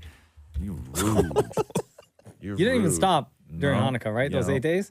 8 nights? You're supposed to get 8 gifts, so Yeah. Merry Christmas to me. Yeah, yeah. What'd you ask for this year, Maury? Oh, a lower back support. Excuse me. What do you mean a lower back support? Like something to... Like an old school weightlifting belt? Like a leather one? No, Like- something to put on my seat in the car because my lower back hurts when I drive. Right. That's Why? all I want. That's what you asked? Was Matthew going to get you that? No. No. What does Well, Matthew want? I have no idea. Oh. This is what love looks like, Bro. people. How long you guys been married now, More? 6 years. Okay, if anybody who's been married for less than 6 years can provide proof of a more pathetic point of a relationship, okay, than 6 years in at the Damnits, the Christmas gifts were, I want lower back support and I don't know what he wants. Okay? If anybody can provide a more pathetic gift exchange plan than the Damnits, please let us know at 925-555, okay? Megan Thee Stallion was on the witness stand yesterday in the Tory Lanez shooting trial. This was back when Megan and Tory Lanez were in the same car together, as well as Megan's former friend, Kelsey Nicole. It was emotional for Megan, apparently, on the stand yesterday when she had started off by saying, "I can't believe I have to come up here and do this." She claimed that there was a fight between Nicole and Tory Lanez, and then Megan got out of the car, and when she turned around, she says Tory Lanez had a gun and said "dance B word" and started shooting at her, and she immediately went into shock. And then when apparently, according to Megan, when she realized that she was shot, Tory Lanez told her, quote, "Don't say anything and I'll give you $1 million." Oh my God. He said, she says, because I was shot, I've been turned into some kind of villain and he's the victim, and that is messed up. I wish he would have just killed me if I knew I'd have to go through all this. And then Tory Lanez was stressing in the moment that he already had charges previously for a firearms offense. So he was trying to pay Megan off on the spot, according to Megan Thee Stallion. And so that is what was going on yesterday at the Megan Thee Stallion trial. Brutal. Patty Jenkins is breaking her silence on what exactly, according to her, went down with Wonder Woman 3. So it was reported that she walked away. So she apparently brought a treatment to the studio for Wonder Woman 3. They gave her a ton of notes. The story goes that she shut down their notes and was like, "I'm not doing your movie. I want to do my movie." There was a big fight, and then she bailed. She released a statement saying, "Sigh, I'm not one to talk about private career matters, but I will not allow inaccuracies to continue. Here are the facts. When there started being backlash about Wonder Woman 3 not happening, the attractive clickbait false story that it was me that killed it or walked away started to spread. This simply is not true. I never walked away. I was open to considering anything anyone asked me to do. It was my understanding that there was nothing I could do to move anything forward at the time. DC is obviously buried in changes they have to make. So I understand these decisions are difficult ones to make right now." And then James Gunn, who's now leading up everything at DC over at Warner Brothers, replied to that and said, "I can attest that all of Peter and my interactions with Patty were only pleasant and professional." So they're all shutting that down. But that doesn't change the fact that Wonder Woman 3 is still not happening and Patty Jenkins is still not involved. I saw a thing, James Gunn commented on Superman. Yeah. Because the story that went crazy last week was that James Gunn was like killing everything. Every single project. Yeah. And we were going to be looking at a new DC universe, right? Yeah. And that Superman was included in the destruction of what we all know as the DC cinematic universe. Yeah. But that's the thing, because the story went so wild, so James Cameron had to like start replying to fans. And the question about Superman came up. And then James Gunn replied and said that Superman very much is in a bigger plan, as probably like the most important for DC under his kind of reign at the top of DC. So they're still doing something. It's not Superman, though. But he didn't mention anything about Henry Cavill. That's the thing, like is that obviously, Superman's going to be involved. It's Henry Cavill that fans are freaking out about, because Henry Cavill left The Witcher. Yeah. To go because he had to be Superman again. Yeah. And then started doing all this press about how he was ready to be Soup again, right?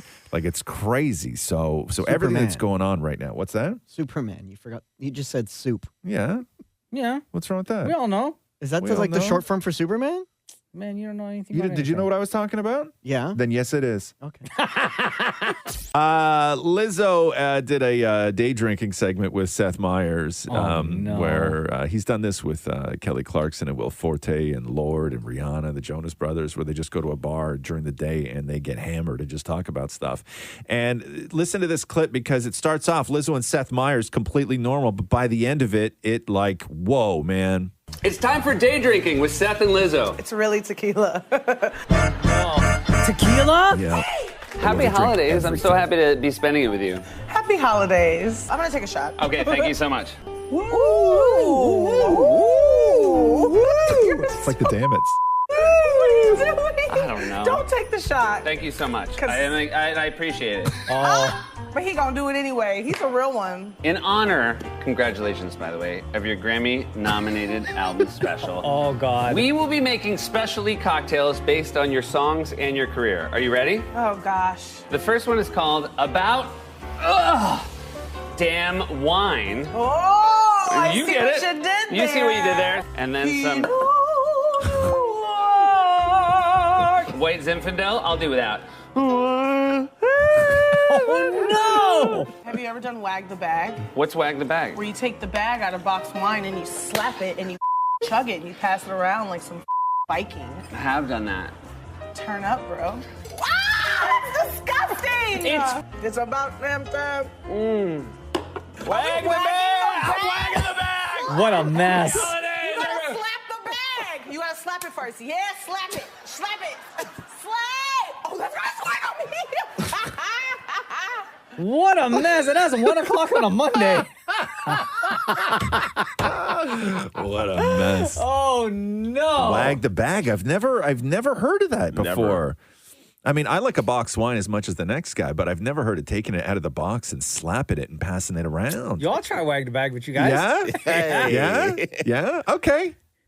You guys want to wag the bag? Yeah. When should we wag the bag? Yeah, why not for the holiday season? Okay, maybe we'll do that next week. We'll wag the bag in honor of Lizzo, and we'll slap it.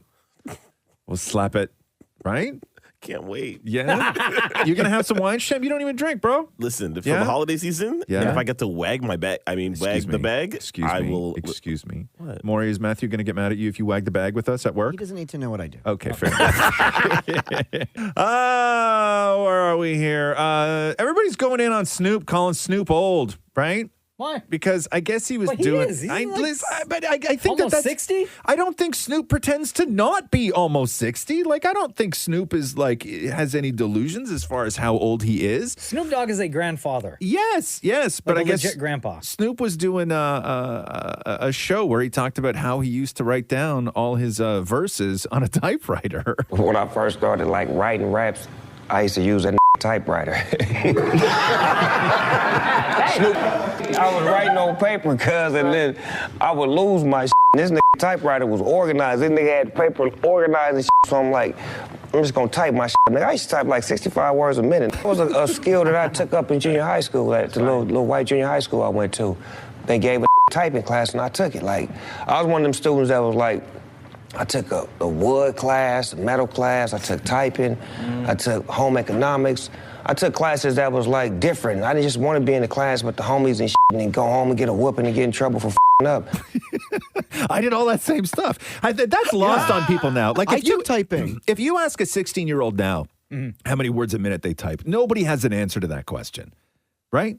No, but we can all type now just with our thumbs, sure, right? But back in the day, if you knew somebody who typed, that was like a thing. Oh, I had a full typing class where you had to copy what was on the board. That's on the what, type, yes. And you had to learn that poem on where the keys are. I still memorize. I have the poem that I had. So the poem again was where your hands are and where the letters are on the keys. Okay, and go for it, Maureen. Quiet Aunt Zelda, Willie sits exams, every dad cares, run from Vicky to get Betty, young Harry never uses Joe's money. Oh, Lloyd, stop, please. Right, yeah.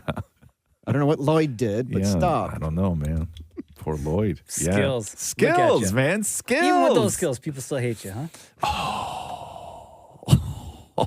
Anyway, we're meeting after the show still. Even with those skills. I don't know what Lloyd did, but stop. Maury's all upset today. Because he gave a spoiler to Avatar. And then what happened? Somebody texted in and said they hated you? Yeah. Well, read the text. What did the text say? Also, I didn't spoil Avatar. I spoiled nothing. Okay, what did the text? No, what did you the really text did say? spoil Avatar. Maury No, gave I a did spoiler. not I'm not spoil gonna re-give the spoiler. Roz, do you think I spoiled it? I don't know. I haven't seen the movie. See, that's I the think right you answer. did. So I will read the text because Maury won't give it its full justice. Yeah. Okay.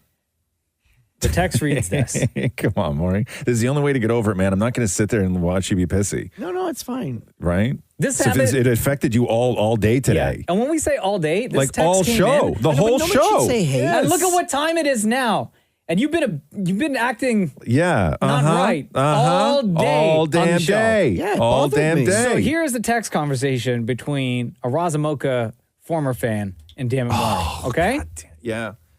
Bruh. Go ahead. Maurie is the main reason why I can't listen to y'all anymore. He has no sense being so disrespectful. I hate him. Oh, wow. See that right there. So then Maurie said, have a wonderful day and happy holidays. Yeah. Sign Maurie. Yeah. Maurie then goes and signs this person up online. Oh, my God. For daily positivity messages There you using go. their phone number. Wow. And replies then to that person that says, you should have received a code for daily positivity messages. Wow. And then the person wrote back and said, LMFAO, I hate you, Maurie, heart emoji. Yeah. And that bothered you all morning. I just don't like the word. Like they shouldn't have. They could have said, "You spoiled Avatar." Boo. They didn't have to say, "I hate you." But you know the people that listen to the show that you're reading. You might be misreading the tone. Oh, probably. Yeah. And you let it affect you all day. the entire show. All day. Yeah, like you're barely on the show today. All day. All because of this. All day. All because of that. And you've been sour in this room all day today. All because of that. Because of that. Yeah, you got to not let that ever happen again. I know. It was the hate Well, word. listen, man. All right, it's behind us. Let's move It's on. not. Let's do the news. Let's do it. Let's have some fun. Oh, no, we're talking after the show, by the way. Yeah, there's a meeting now. No, I don't. I have to go and talk to the cast of Avatar. Also don't reply back to people and use your name and stuff like that. What are you doing? Everybody uses their name when they reply back on. I know, but come on, dude. And don't be signing just people up. Don't be signing people Online, up. some scam. Like it hurts you so bad. Like, come on, dude. Right? Just don't. Also, I did not spoil Avatar. No. 3 hours of other stuff. Okay. No, you absolutely. If you want me to spoil spoiled Avatar, No, I could no. spoil Avatar. Yeah, really? And how will those interviews go for you today? Probably wouldn't happen. Right, exactly. There you go. You want to do Ellen Pompeo or do you want to do an airline pilot telling you where the poop goes? Airline pilot. What? This is why people hate you, Maureen. Yeah, we're meeting after the show now. When you're on an airplane and you gotta go, where does it go? Did you know whenever you flush the toilet on the aircraft, it actually doesn't dump out into the population down below? It goes through plumbing to the rear of the aircraft and the sealed compartments where the ground crew at the destination will remove all that waste. And on a 747, on a long haul flight, toilets can be flushed over 1,000 times, creating over 320 gallons of waste. It's a lot.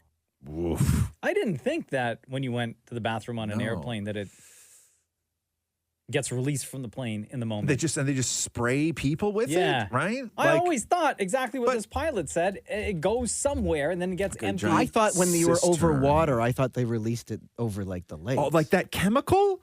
Like the No. blue chemical toilet? You think they throw that into the oceans? I always thought that they waited until they were over an ocean. So bad for the environment. And that's what caused turbulence. That's what caused what? Is when they flush the plane? I thought it was when like the poop doors opened up on the plane. Yeah. That's what caused the plane to shake a little bit while it was like shaking to let it all out. This is why people hate you, man. I'm stunned. But wasn't there a story though? Wasn't there a story where somebody got hit with like a frozen poo or something like that came out of a plane? I think they claimed. Wasn't that a thing, or am I I think maybe you're. Am I mistaken It on sounds like that? something somebody would It say. sounds. Can somebody fact check that, please? Wasn't What do I Google? Let me go through the text at 925-555. Yeah. To defend Damnit Maurie, hate is a very harsh word. There's a lot of other ways to tell people you don't like them or what they did. For example, Maurie is not my favorite. Also, or I don't prefer Maurie. Oh, that sounds like a teacher right there. Helping. Yeah. October 20th, 2021. Man splattered with poo after plane drops its load on the garden. Another text. Yeah. I hope you guys read all the love text messages he is probably getting now. I love Maurie. Absolutely, if we get them. Yes, of course. Because believe me, if somebody sends through something saying that they love Maury, they wind up on the phone instantly and on the show with us. 2018. Our car was inundated with liquid poo falling from the sky.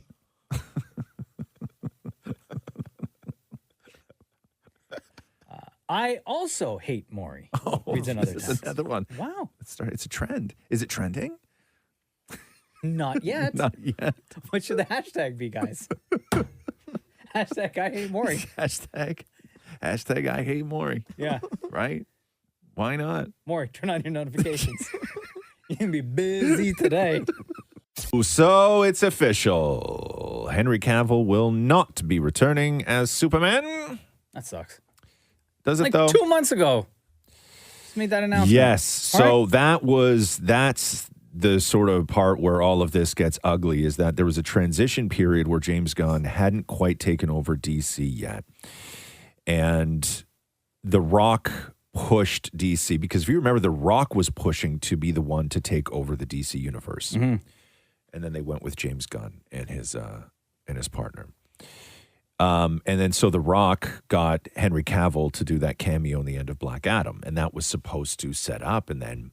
And the funny thing, not funny, but the thing about that is Warner Brothers didn't want to use Henry Cavill. They were fighting against The Rock. And then The Rock was like, and his team made a hard push to get Cavill. They wanted the whole thing. Because they wanted the whole thing. Yeah. And then it happened, and then it didn't happen. So James Gunn confirmed it on Twitter, and then moments after that, Henry Cavill released a statement saying, "I've just had a meeting with James Gunn and Peter Safran, and it's sad news, everyone. I will, after all, not be returning as Superman after being told by the studio to announce my return back in October," which is not that long ago, prior to those guys being hired. This news isn't the easiest, but that's life. The changing of the guard is something that happens. I respect that. James and Peter have a universe to build. I wish them all involved with the new universe the best of luck and the happiest of fortunes. My turn to wear the cape has passed, but what Superman stands for never will. So I wonder if he's going to go back to The Witcher. They've already cast Hemsworth as The Witcher. Oh, right. Right? It's Liam Hemsworth now. Yeah, like he got screwed hard. However, listen, That's terrible. Christopher Reeves is trending this morning also, just because everybody's when you like. How long has Henry Cavill been Superman? When did he first become Superman? Well, whenever the first Man of Steel movie. But when was that though? Is when I'm just trying to get a sense of how long. 10 years? More than 10 years? More than 10 years, right? What is it, Maury? 2013. 2013. Oh, that's it. So for a lot of people, he's their Superman, right? But like, I remember Christopher Reeve. I remember Dean Cain. I remember the kid from Smallville. I remember Tom Welling. I remember Brandon Routh. Like Superman to me is like Spider-Man, right? Sure. Like you had all your different But Spider-Mans. Henry Cavill has the bone structure and the hair. He's like perfectly cut. But He looks the so part. did Christopher Reeve. You know what I mean? Like I get it. And so what James Gunn said he wants to do is he wants to go back and do a Superman sort of like in the earlier part of his Superman life, right? Because I feel that the one thing that you didn't Wait, what get. do you mean earlier part? Like Superboy. No, not Superboy, but like when he's like younger, where he's still Clark Kent, where people don't know he's Superman. That was called Smallville.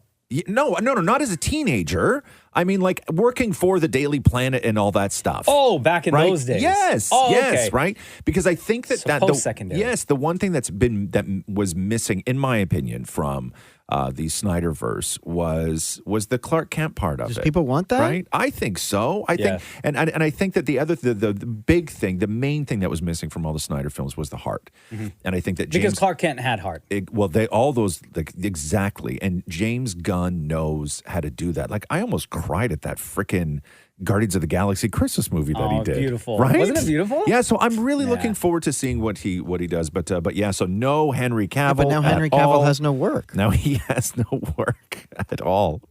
It is, it's terrible. The last of the Meghan and Harry documentary dropped on Netflix yesterday. Here is a little bit of Prince Harry talking about a meeting that he had with William and their dad, Charles, which sort of set the course for possibly destroying the relationship that may never be able to be repaired. I went in with the same proposal that we'd already, made publicly. But once I got there, I was given 5 options. 1 being all in, no change. 5 being all out. I chose option 3 in the meeting, half in, half out. Have our own jobs, but also work in support of the Queen. But it became very clear very quickly that that goal was not up for discussion or debate.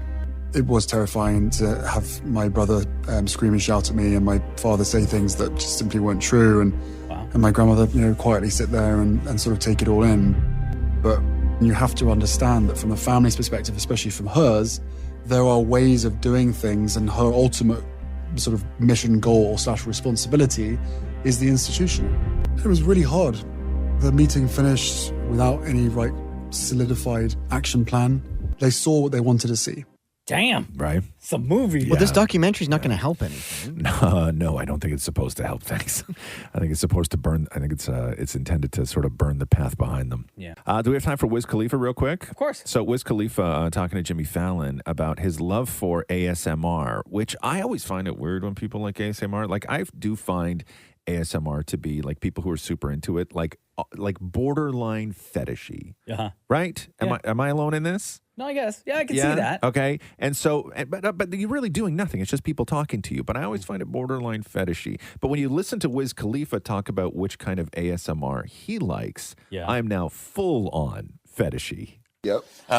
You said about to watch ASMR and catch some Z's. Yeah, it's really, really soothing. Like, everybody has their own triggers, and I got my own triggers as well. So, yeah. I like hair noises. Like, I like getting my hair played with. What? So, I just watch... People like it, too. Apparently, it's a thing. Yeah. I didn't know the audience was into this. I watch people play with, mannequins and, just rub their hair and part it and all that stuff. It's soothing. Really? Yeah. That's soothing right there. So you got someone playing with a mannequin head? Yeah, yep. And you go right to sleep. I'm sleeping 3 minutes. I love that. Hold on a So second. ASMR is when people have two microphones and one is the left and one is the right. And they just talk like this and then they make noises and they tap on things and everything else. But Wiz Khalifa watches somebody sit there with a mannequin head rubbing the mannequin head's hair. Do you think he watches or is his eyes closed? Oh, you have one here. Yeah, that's weird. This is scalp massage and hair brushing. ASMR. This is hair brushing. I guess that's what does it for him. Don't get me wrong. I like having my hair played with as well and my head rubbed and all that stuff. But I don't know if I would enjoy watching somebody else get their head rubbed. But I don't think he's watching. I think his eyes are closed. You know what I mean? Listen. You know what I mean?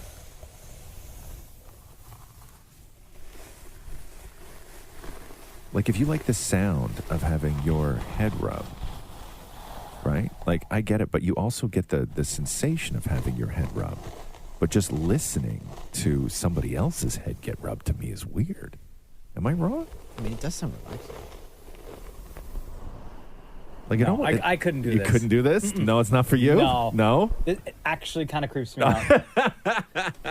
Tributes are still pouring in for Twitch, Stephen Twitch boss, who was found dead in a hotel room not that far from his house after his wife, Allison, went to the LAPD to say that it was weird that he left. He, with no warning, didn't take the car and couldn't find him. And a lot of people may only know Twitch from his DJ spot on the Ellen DeGeneres show and from Dancing with the Stars, but he was just so much more than that to so many people. Jada Pinkett wrote, I woke up this morning to the sad news that Twitch is gone. My heart aches for his wife, Allison, and their children. My condolences to all his loved ones. And here's another one from J-Lo. J-Lo wrote, Twitch was such a light and a beautiful soul. Shocked and deeply saddened. My heart breaks for Twitch's wife and their children, sending you love and strength. Sierra wrote, I'm so crushed to hear the news that you are gone, that you are no longer with us. I've always known you as joy, laughter, good times, and a big smile. Heaven has gained an angel today. May you rest in paradise, praying for your family during this difficult time. Allison, didn't he win Didn't he win? So one of the seasons. That's right. So you think you could dance? That's how he then went on right? to meet. That's how he met Ellen wife. because he taught Ellen how to teach at her house, and they became best friends. And that's he was how also for the Magic Mike movie. That's where he met his wife too. Yeah. 'Cause she was a contestant. Yeah, there. and Allison released a statement saying that he was the backbone of our family, the best husband and father, and an inspiration to his fans. I'm certain there won't be a day that goes by that we won't honor his memory. So terrible. R.I.P. Twitch. Olivia, oh my God, could you imagine reading this headline? God. What? So, you know that like when you're in a high profile relationship, maybe it's not going to work out. And you sort of go into it when you're in show business knowing that it's not going to work out and it's all going to play out publicly. But let me read you this headline. Olivia Wilde, quote, still pretty hurt over Harry Styles split. But he isn't too broken up about it, say sources. Of course not. Bro, come on. Such a terrible headline. So a source tells E.T. that, yes, Olivia Wilde is, quote, still pretty hurt by her breakup with Harry.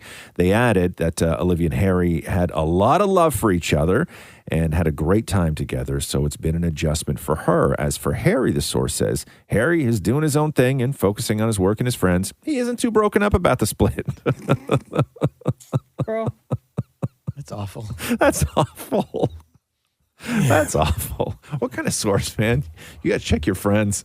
You really do. I'm all busted up. Minx was canceled. Did you ever watch Minx? No. What's Minx? It was a great show. It's one of those like HBO or Showtime shows or something like that. Who was in it? Anybody I would know? Yeah. What's his name from New Girl? Did you ever watch New Girl? No. Oh, never mind that. But it was about.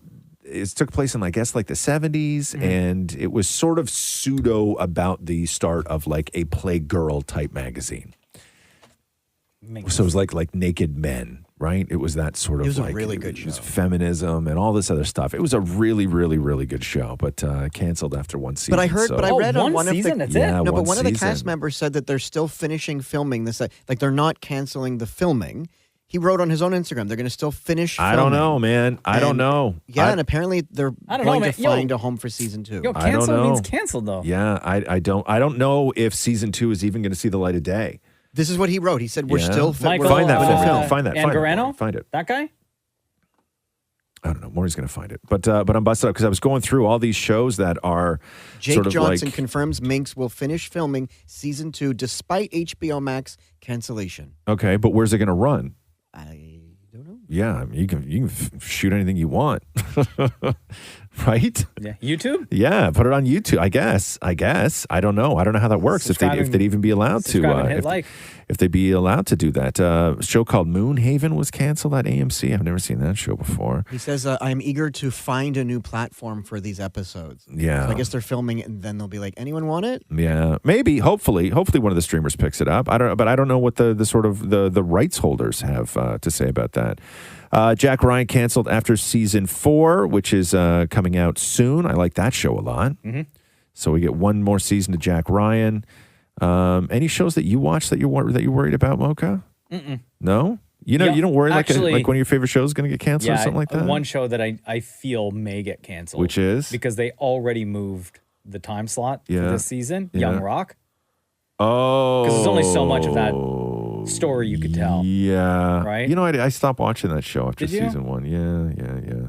How is And Just Like That? Is that okay? And Just Like That renewed for season 2. Oh, there you go. So no other word after that. Hacks renewed for season 3. I love that show a lot. They get a ton of awards. So it sucks. Andor over on Disney renewed for season 2, and I think that is it. So it'll be canceled after season 2. Queer as Folk was canceled after season 1. The new one with Kim Cattrall. After she didn't want to be a part of Just Like That, she went over to do Queer as Folk and canceled after season 1. Tokyo Vice renewed for season 2. Did you watch that show? Tokyo Vice. Yeah. Do I You didn't know watch that one? Tokyo Vice? Uh-huh. Tokyo Vice was a good show. Where is that man. on? It is on like HBO or Hulu or one of those things. HBO Max. Oh, okay. Tokyo Vice is a great show. One of my favorite shows of the year. Really? Yeah. Okay. Yeah. Tokyo Vice was damn good. Wiz Khalifa on with Jimmy Fallon last night talking about smoking weed with Michael Phelps. Now, to me, this seems a little like sharing a little too much. You could talk about smoking weed like by yourself, but he's only talking about smoking weed with Michael Phelps. You made news a couple weeks ago, buddy, when you said that you smoked weed with Michael Phelps. Yeah, that was awesome. Yes. He's an Olympian. He's a gold medalist. He's the best swimmer in the. You said that he had Aquaman lungs. Yeah, I think he might have better lungs than Aquaman, bro. Really? Because the weight, like he hit the joint a little bit differently. He hit it like a gold medalist would. That's too much information out there. Too much. A fan wrote me this morning, Paola, telling me that I was in the the Harry and Meghan documentary. You? Yeah, this is now like the 4th Netflix documentary that they've pulled a clip of me when I was doing ET Canada and used because they never ask permission. They just take it, right? Yeah. Are they allowed to do that? I Yeah. guess they can, right? What are you going to do? Go after Netflix? Realistically, Look right? at you, Netflix star. But I'm always terrified Yeah. what the context of the clip is going to be because, like, you know me and that whole thing with Meghan and Harry. Like, I wasn't the most kind person in the world, right? They sort of drove me nuts a little bit. So what did they use? As far as I know, listening to the clip, the only part that they did use was me just reading a statement. So I'm because as soon as somebody says you are in one of these documentaries, right? I immediately am like, my day is going to be ruined because the Meghan and Harry stans are going to eventually find out who I am, and then that's when my inbox fills up and people calling me all sorts of nasty things, right? You guys on ET Canada, maybe you run a clip and then they throw back to you and you're like, blech. Yeah, exactly. Or just like I called them something. I just called them annoying or whatever, right? Who knows what they're going to use. But this is in context, I believe all I'm doing is just reading a statement. So here's a little bit. And sitting down with Oprah was a reaction to what had happened that year. But just before that sit-down is set to premiere, Buckingham Palace, in an unprecedented move, opened an investigation into bullying allegations against Meghan. Harry and Meghan's spokesperson tells us and the Times this: the Duchess is saddened by this latest attack on her character, particularly as someone who has been the target of bullying herself, and is deeply committed to supporting those who have experienced pain and trauma. Let's just call it what it is: a calculated smear campaign based on misleading and harmful misinformation. Oh, cool. Anything after that, Maury? No, but that's some great reading. Nothing after that? Okay, thank God. You can breathe a sigh of relief now. Bro, as soon as you tell me that something I said made it into the Meghan and Harry documentary, I am like, oh my. But you know, God. they saw you. Well, listen. They would have watched it. Harry and Meghan watched you. Sure. Okay. I'm fine with that. But Meghan knows who you are. Yeah. Listen. Right? I'm just happy that that's what they used, and they didn't use one of the thousands of other things that I had. Well, don't say that. That doesn't mean they didn't see that and decide not to use it. It's easy for them to go and make a third episode if they really wanted to. I know. This is in the last episode, though. Right? Oh! Yeah, It is. it's in the last episode. Oh, okay. So there's not going to be another part of No, me. but like part 3. Remember bonus. that one guy? Yeah. He then said this. Yeah. And it's a big montage of just 10 me. minutes of you going in. And then they discovered the radio show, and that's a whole it's not thing. good. It's not good. No, but I feel fine now. That's if that's what they used. Have at it. My DMs are going to be a safe space once again. Do you remember on 30 Rock when they developed that show for NBC, the fictional show called MILF Island, where it was 20 MILFs, 50 8th grade boys, no rules. What? Do you remember MILF Island when they did that? Okay, so here, play the clip from 30 Rock of when they were all obsessed with MILF Island. You guys gonna do any work today, or? Zip it. MILF Island is on. 20 MILFs, 58th grade boys, no rules. And tonight, one winner. Welcome to MILF Island. Oh, you suck. This show is the worst. Didn't one of those MILFs die during production? She had too much champagne and a monkey knocked her into some quicksand. It could happen anywhere. Coming up on the season finale of MILF Island, holy hot mamas. But who will be the final mommy you'd like to, I came here to be number 1. Coming up next here on NBC. Okay, so they created a fake show called MILF Island. Yeah. January 15th on TLC, the Learning Channel. Stop it. Is the debut of MILF Manor. Shem. He's the only one clapping. Roz, you almost started clapping. I know, I almost did. It's just my instinct. Somebody starts clapping. You know, somebody's celebrating. Come on, guys. This is the reason to celebrate. Yes, I agree with you, Shem. I agree with you. You know what? I will clap because I'm happy for Shem. Yeah, okay, so MILF Manor brings 8 confident and strong-minded women ages 40 to 60 from cities all across the country to a paradise destination for a chance at love. The group of women brings their unique life experiences to the game. They have decades of dating experience and will use it to find a lasting connection with men half their age. Okay, so not 8th graders. However, nothing can prepare them for a jaw-dropping surprise that will greet them at the front door. So here's the trailer now for MILF Manor. Life has given me some curveballs. I think it's my time to find love. I was married for 14 years. I want to get a chance to do me a little. Young men have much more energy. They think out of the box. I want that. Especially in the bedroom. I am in this amazing, beautiful mansion here in Mexico. This is a perfect place to find love. Welcome to the villa. You're about to embark on a dating experience like none other. Let's go! I have an extremely high libido. Is that too much saying I have an extremely high libido? Should I just have said high libido? Ladies, where's all the men at? This one goes. I'm ready to connect with somebody who doesn't really care how old I am. I'm just looking to have fun. Here we go. What the hell? What? It just got real. What?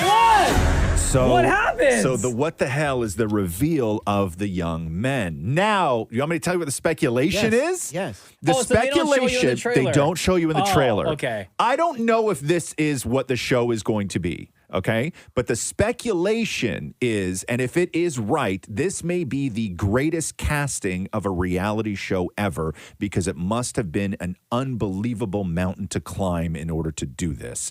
But the speculation is that the 8 young men who are also in MILF Manor are actually the sons of the MILFs. Oh, I thought it was going to be the sons of What? their ex-husbands. So it's like the moms are all there, and then their 8 sons come out to try and find love with the other women. What a show. Oh, I see. Like, Wait a minute. Everybody gets it more. Everybody gets it. Everybody. Isn't that what was the last dating show on Dated Netflix? and Related? Dated and Related. Yes. Right? Where the siblings showed Yes. up. And then, like, the brother would have to be on an awkward, Right. be the awkward third wheel on the date that his sister Yes. is on. So it would be like if Maury and his mom Donna. went on a show. Okay, never mind. Wendy? Okay, it would be like. You get it now, Maury? Thanks for listening to the Roz and Mocha Show podcast. Catch the guys live Weekday mornings from 6 to 10. on Kiss 92.5 Kiss925.com. or download the Kiss 92.5 app.